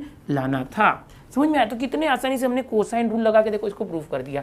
तो यहाँ पर 3.2 के अंदर हमने क्वेश्चन नंबर 1, 2, 4 एंड 9 देखा, 3, 5, 6, 7, 8 मैंने ऑलरेडी सॉल्व किया, डिस्क्रिप्शन में लिंक आप चाहिए तो वो भी सीख सकते हो। यहाँ पर आपको रिवीजन करवा रहा हूँ मैं, क्वेश्चन नंबर 10, 11, 12 डिलीटेड है। तो इस चैप्टर के अंदर 3 एक्सरसाइज है, 3.1, 3.2 और 3.3। हमारा 3.1 का पूरा कंसेप्ट रिवाइज हो चुका है, 3.2 भी हो चुका है। साथ ही मैंने बताया है कि डिलीटेड सिलेबस कौन सा है, कौन सा नहीं पढ़ना है। यहाँ पर लमसम जो पूरे बुक का मैंने डिलीटेड बताया था, उससे अच्छा मैं यहाँ पर एकदम डीप में जाके डिटेल में बता रहा हूँ कि क्या नहीं पढ़ना और क्या पढ़ना है, जो पढ़ना है वो किस तरीके से पढ़ना है। अब आगे चलते हम लोग जो 3.3 का जो कंसेप्ट है वो देख लेते हैं कि 3.3 में क्या पढ़ना है, कितना पढ़ना है और कैसे पढ़ना है। चलो इसका स्क्रीनशॉट ले लो तब तक। अगला जो टॉपिक है अभी हम जो कर रहे हैं 3.3 एक्सरसाइज के लिए टॉपिक है, जो टॉपिक है वो है इनवर्स ट्रिगोनोमेट्रिक फंक्शन ITF, और उसकी जो प्रॉपर्टीज है वो हमें सीखना है। तो अब ये है क्या, होता क्या है, सपोज मैं कोई साइन इनवर्स साइन लेता हूँ, sine of any angle theta is equal to x लेता हूँ, समझ में आ रहा है, इस तरह से मैंने लिया, किसी एंगल का साइन एक्स वैल्यू आती है। तो इनवर्स ट्रिगोनोमेट्रिक फंक्शन क्या होता है, इस साइन को अगर मैं वहाँ लेके चला जाऊँ तो ये हो जाएगा theta is equal to, sine यहाँ पर आया तो साइन इनवर्स एक्स हो गया, समझ में आया। अब इसको हम आगे पीछे लिख सकते हैं, साइन इनवर्स एक्स को मैं पहले लिख देता हूँ, थीटा को बाद में। तो ये कहलाता है इनवर्स ट्रिगोनोमेट्रिक फंक्शन, जिसमें sign, cos, tan, cot, sec, cosec, जितने भी ट्रिगोनोमेट्रिक फंक्शंस आपने सीखे हैं उन सभी का जो इनवर्स हम ऐसे निकाल सकते हैं। यहाँ पर एक्चुअल में साइन थीटा सपोज मैं लेता हूँ हाफ, तो ये जो एंगल थीटा है उस एंगल का हमने साइन निकाला, लेकिन जब इन्वर्स करते हैं ना तो ये एंगल राइट साइड में चला जाता है, जैसे साइन या हाफ है ना उसका इन्वर्स हो जाएगा, sine inverse of half is equal to theta. यानी कि किसी का इन्वर्स निकालना, किसी का इन्वर्स निकालोगे तो एंगल के फॉर्मेट में आएगा। ओके, तो ये हो गया इन्वर्स का कंसेप्ट। अभी जो हमें सीखना है 3.3 के लिए, यहाँ पर इनवर्स ट्रिगोनोमेट्रिक फंक्शंस जो है उनकी प्रिंसिपल वैल्यू फाइंड करने के लिए आपको पूछा जाएगा। जैसा आपने 3.1 में प्रिंसिपल वैल्यू निकालना सीखा था उसी तरीके से ये भी है, बस थोड़ा सा एक पहला स्टेप चेंज होगा। अगर आपको 3.1 आता है तो 3.3 भी आ ही गया, इसको स्किप मत करना, ऑप्शन में मत छोड़ना। बच्चे देखते हैं इनवर्स वाला, अरे बाप रे डर लग रहा है, डरो मत, एकदम आसान है, 3.1 जैसा ही मैं बहुत इजी करके आपको देने वाला हूँ। ओके, करना क्या है, आपको इनवर्स ट्रिगोनोमेट्रिक फंक्शन सीखना है, इसके साथ कुछ प्रॉपर्टीज है जो आपको मालूम होनी चाहिए। अब यहाँ पर आपके लिए क्या किया गया है, जो डिलीट किया गया सिलेबस, जो प्रॉपर्टीज के प्रूफ नहीं पूछे जाएंगे आपको, प्रॉपर्टीज होंगी, प्रॉपर्टीज यूज कर सकते हो, बट उसका जो प्रूफ दिया हुआ है बड़ा चौड़ा वो आपको नहीं यूज करना है। एक्सरसाइज 3.3 में पहला क्वेश्चन एक है, दूसरे में 4 सब क्वेश्चन है, तीसरे में 8 सब क्वेश्चन है। 3.3 में से कोई भी क्वेश्चन डिलीट नहीं हुआ है, क्योंकि यहाँ पर एक कंसेप्ट डिलीट हुआ है, प्रॉपर्टीज ऑफ जो इनवर्स ट्रिगोनोमेट्रिक फंक्शन है उसके प्रूफ्स सभी के डिलीट हो गए। ठीक है, अभी क्या क्या डिलीट हुआ, कहाँ से डिलीट हुआ वो बताता हूँ। पेज नंबर 94 पर प्रॉपर्टीज पहली है, उसका proof, page number 95, page number 96 आप साथ में करते जाओ, और पेज नंबर 97 पर एग्जाम्पल 1 के ऊपर तक जितने भी प्रॉपर्टीज के प्रूफ है वो डिलीट हो चुके हैं। अब यहाँ पर क्वेश्चन कैसा है देखो, 3.3 अगर हम देखते हैं, पहला क्वेश्चन है, अच्छा पहले के अंदर भी 6 सब क्वेश्चन है, पहले के अंदर भी 1 to लेके 6 सब क्वेश्चन है। तो जैसे कि बोला है, पहला क्वेश्चन अगर मैं यहाँ पर करके दिखाऊं, 3.3 एक्सरसाइज हम कर रहे हैं, एक्सरसाइज 3.3 का रिवीजन कर रहे हैं। ओके, सारे कंसेप्ट के साथ मैंने ये बता दिया है। बोला है find the principal value of the following, sine inverse half. कैसे किया जाएगा, साइन इनवर्स हाफ। तो कभी भी याद रखो, प्रिंसिपल वैल्यू फाइंड करने के लिए find the principal value of sine inverse half. Exactly sine inverse half, इसका मतलब हमें इसका एंगल निकालना है, थीटा। ओके, अगर किसी एंगल का हम साइन निकालते हैं तो कोई एक वैल्यू आती है, बट किसी वैल्यू का हम उसका इन्वर्स निकालते हैं तो एंगल आता है। तो हमें एग्जैक्टली एक थीटा निकालना है, जिसको हम बोलेंगे प्रिंसिपल वैल्यू। किसकी प्रिंसिपल वैल्यू, इस पूरे साइन इनवर्स हाफ की, यानी इनवर्स ट्रिगोनोमेट्रिक फंक्शन की प्रिंसिपल वैल्यू निकालनी है। बड़ा आसान है, बस एक चीज आपको ध्यान रखना है कि जितने भी इनवर्स ट्रिगोनोमेट्रिक फंक्शंस होते हैं उनकी जो प्रिंसिपल ब्रांच वैल्यू एक होती है उसको याद रखना है। प्रिंसिपल ब्रांच वैल्यू मतलब कि ये जो इनवर्स इसका करोगे तो जो एंगल आएगा ना, उस एंगल का एक रेंज होता है कि इतने से इतना ही होना चाहिए। जैसे कि साइन इनवर्स के लिए -90 से लेके +90 का रेंज है, और यहाँ पर ये वाले ब्रैकेट का मतलब क्या है, -90 से लेके +90। इसका मतलब क्या है कि -90 और 90 के बीच में थीटा होगा, -90 से बड़ा होगा, 90 से छोटा होगा, और इस ब्रैकेट का मतलब है कि इक्वल भी होगा। ऐसे रेक्टेंगुलर ब्रैकेट जो क्लोज ब्रैकेट होता है इक्वल भी होगा। और अगर ऐसा ब्रैकेट होगा तो हम क्या लिखेंगे, इक्वल नहीं लिखेंगे, ऐसा ब्रैकेट है मतलब ओपन ब्रैकेट है, मतलब इक्वल नहीं है। ओके, बट इस तरह से क्लोज ब्रैकेट है मतलब इक्वल भी लिखना पड़ेगा। तो साइन इनवर्स का देखो प्रिंसिपल ब्रांच वैल्यू क्या है, याद रखना है -90 to 90 क्लोज ब्रैकेट। आप देखोगे कि जो साइन इनवर्स का है वही टैन इनवर्स का भी principal branch value, but sine inverse close bracket है, टैन इनवर्स में वही है, देखो -90 to 90 बट ओपन ब्रैकेट है। समझ में आया? अच्छा, वही जो है आप देखोगे साइन का जो भाई होता है कोसेक, उसका भी वही है, -90 to 90 क्लोज ब्रैकेट है, बट याद रखना है जीरो को छोड़ के, एक्सेप्ट जीरो, -90 से 90 के बीच में जीरो को नहीं लेना है कोसेक करते समय। बस देखो, एक याद किया तो तीन याद होते हैं। ओके, अब कॉस इनवर्स क्या होता है, 0 to पाई, 0 to पाई, ये प्रिंसिपल ब्रांच वैल्यू, इसको याद रखना बहुत जरूरी है। इसका मतलब क्या, जो वैल्यू है थीटा की 0 से बड़ा होगा, पाई से छोटा, क्लोज ब्रैकेट होने की वजह से इक्वल भी आएगा। कॉस इनवर्स का प्रिंसिपल ब्रांच वैल्यू है, निगेटिव नहीं होना चाहिए कॉस इनवर्स, 0 to पाई इसका एंगल होना चाहिए। कॉस से आपको कॉट मिल जाएगा, कॉट भी देखो यही है 0 to pi but open bracket, जैसे साइन का टैन था, कॉस का कॉट है बट ओपन ब्रैकेट, और इसी कॉस से आपको सेक भी मिल जाएगा, यही है देखो 0 to पाई दिया है और उसमें 90 नहीं लेना है, 0 से पाई, 0 और पाई के बीच में बस 90 नहीं आना चाहिए, एक 90 को छोड़ देना है, 90 नहीं होना चाहिए क्योंकि उसकी वैल्यू इन्फानाइट हो जाती है। ओके, तो चलो अभी देखते हैं सॉल्व कैसे किया जाए, इसका यूज़ क्या है। तो ये है प्रिंसिपल ब्रांच वैल्यू। हमारे पास अगर समझो इसका आंसर आ रहा है और कुछ ऐसा आंसर आ रहा है, दो आंसर आ रहे हैं, तो उस दोनों में से कौन सा राइट होगा, तो हम देखेंगे कि कौन सा जो एंगल है थीटा है वो इसके अंदर बैठता है। अभी यहाँ पर properties of inverse trigonometric function क्या था कि हम लोगों ने कुछ प्रॉपर्टी सीखी थी कि जैसे कोसेक इनवर्स एक्स है तो इसको हम ऐसे कर सकते हैं कि साइन इनवर्स 1/x कर सकते हैं, या तो समझो कोसेक इनवर्स 1/x है तो हम कोसेक को साइन इनवर्स करते हैं तो 1/x का सिर्फ x हो जाता है। तो ये सब प्रॉपर्टीज़ है, बहुत सारी प्रॉपर्टीज़, वो आपको याद करना पड़ेगा। प्रॉपर्टीज़ को मैंने थियरम के अंदर अच्छे से समझाया है, जो सारी चीज़ें हैं इसको मैंने अच्छे से समझाया थियरम सीरीज के अंदर। 3rd चैप्टर का जो मेरा थियरम मैंने सिखाया, वीडियो डिस्क्रिप्शन में लिंक है, देख लेना भाई।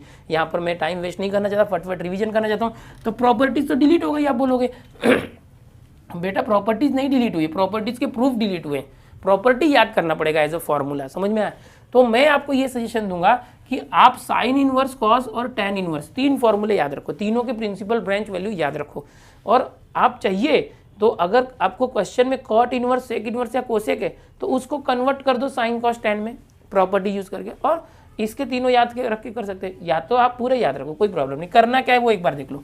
इसका प्रिंसिपल वैल्यू निकालना है 1 मिनट, प्रिंसिपल वैल्यू निकालना है, थोड़ा सा जगह बना दें आप लोगों के लिए।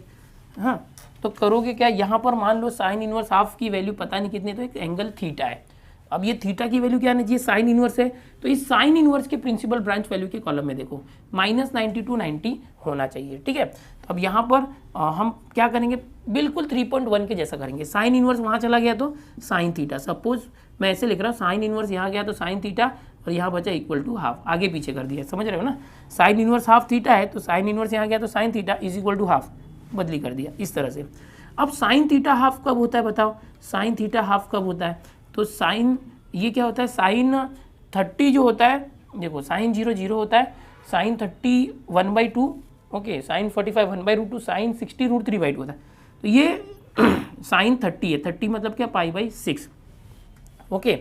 अब ये साइन थीटा की वैल्यू साइन π/6 है, यानी थीटा क्या आ रहा है, π/6। अब चेक करो ये जो π/6 है क्या वो प्रिंसिपल ब्रांच वैल्यू में बैठता है, साइन इनवर्स में π/6, तो इसका प्रिंसिपल ब्रांच वैल्यू क्या है, -90 से लेके 90 होना चाहिए। तो π/6 उनके बीच में है क्या, π/6 देखो -90 से +90 के बीच में, तो ये 30 डिग्री तो आता है ना, इससे बड़ा है और इससे छोटा है ना, तो ये बैठता है। हम यहाँ पर लिखेंगे principal branch value of sine inverse is this, ऐसे लिखेंगे, देयरफॉर थीटा क्या आ गया, π/6, ओके। यहाँ पर एक लाइन भी लिखना था, प्रिंसिपल ब्रांच वैल्यू इस तरह से। देखो हमने थीटा क्या था, साइन इनवर्स एक्स, तो साइन इनवर्स एक्स की वैल्यू नहीं, साइन इनवर्स हाफ, थीटा क्या था, sign inverse half, sign inverse half is theta, theta क्या है, π/6, हो गया बड़ी आसानी से। तो इस तरह से किसी भी इन्वर्स ट्रिगोनोमेट्रिक फंक्शन का आप क्या निकाल सकते हो, प्रिंसिपल वैल्यू। देखो यहाँ तक मैंने समझाया था, ये हमारा सम है। ये बहुत आसान है, 3.3 बहुत इजी है।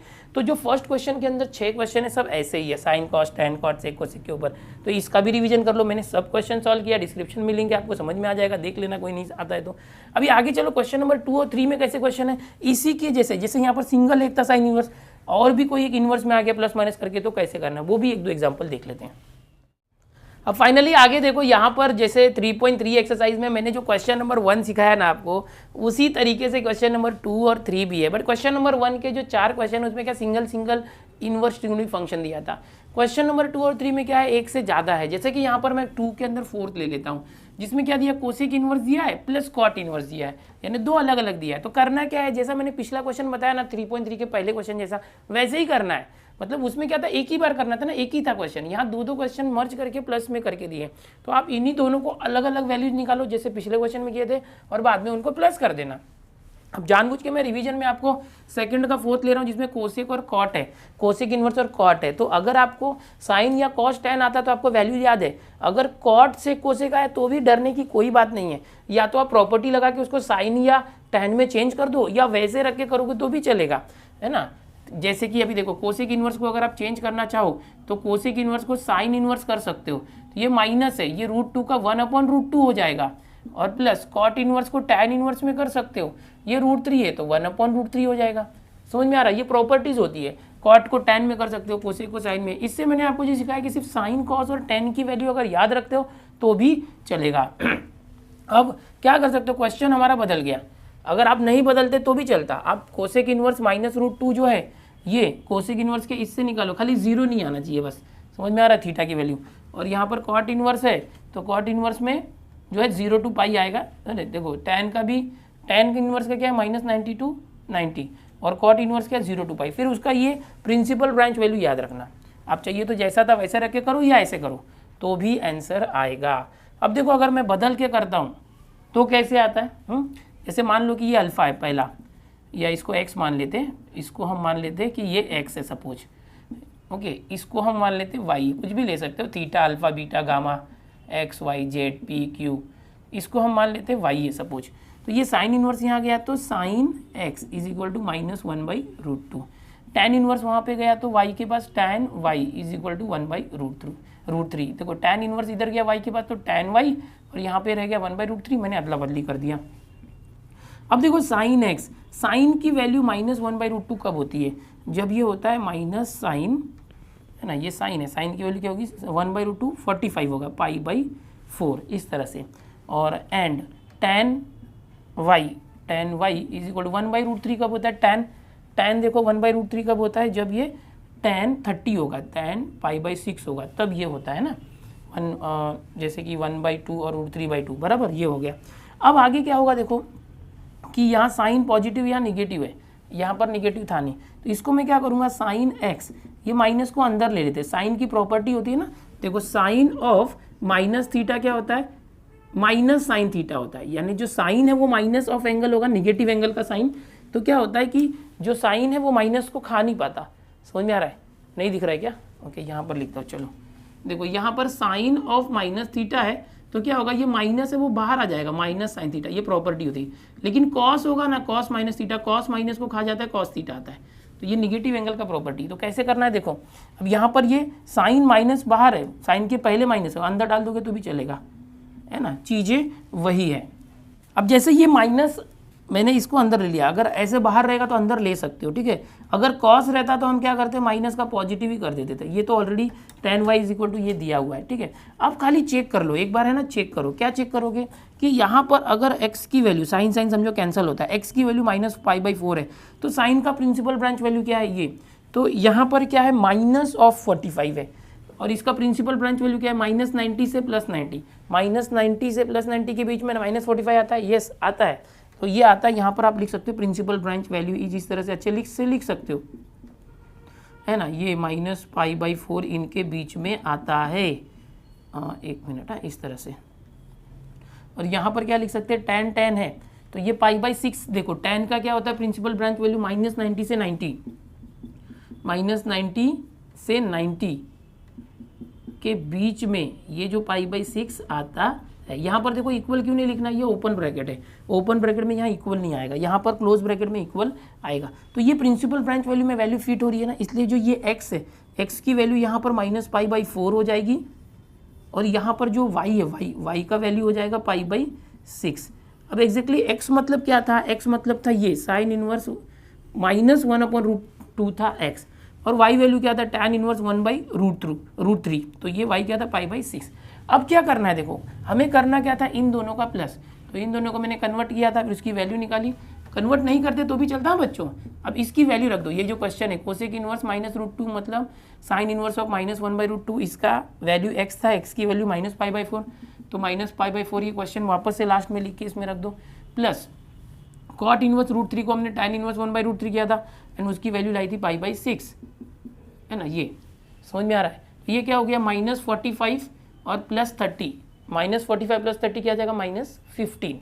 क्रॉस मल्टीप्लाई कर सकते हो, 6π और -6π + 4π, तो -2π/6 4 = 24, 2 से कैंसिल किया तो -π/12 आ गया। क्या आ गया, -π/12 आ गया। तो इस तरह से इसका ये आंसर आ गया -π/12। यानी अभी मैंने जो आपको ये बताया ना बेटा, इसमें क्या किया मैंने, कोसेक इनवर्स को साइन में कन्वर्ट कर दिया, कॉट को tan। अगर नहीं करते तो भी चलता, बट आपको याद रखना चाहिए इसका जो ये प्रिंसिपल ब्रांच वैल्यू क्या है, कॉट इनवर्स का और कोसेक इनवर्स का, तो आप इसको बिना चेंज किए करोगे तो भी यही आएगा। कैसे, साइन इनवर्स -1/√2 जो था वो क्या था, 45 आ रहा था, कोसेक इनवर्स √2 करोगे तो भी 45 ही आएगा। समझ में आ रहा है। tan इनवर्स ये 1/√3 क्या आया था, 30 आया था, तो कॉट इनवर्स √3 भी 30 ही आएगा। तो नहीं भी बदलोगे तो भी चलेगा, बट आसानी के लिए अगर आप सिर्फ तीन ही चीज़ में डील कर रहे हो, साइन कॉस टैन, तो अगर आपको ये तीन ही याद रखना है तो ऐसे भी कर सकते हो, नहीं तो बिना बदले करोगे तो भी एक लाइन आपकी ये बच जाती है। ओके, तो इस तरह से ये हो गया इनवर्स ट्रिगोनिक फंक्शन जो है उसके सेकंड में मैंने फोर्थ बताया। सेकंड के अंदर 4 क्वेश्चन मैंने जानबूझ के आपको कॉट से कोसेक जैसे क्वेश्चन लिए थे। अब क्वेश्चन नंबर 3 में 8 क्वेश्चन है, बिल्कुल इसी तरीके से वो भी मैंने सॉल्व किया। अब यहाँ पर ITF यानी इनवर्स ट्रिगोनिक फंक्शन का मैंने कंसेप्ट आपको बता दिया, कैसे सॉल्व करना है, प्रिंसिपल वैल्यू फाइंड करनी है वो बता दिया।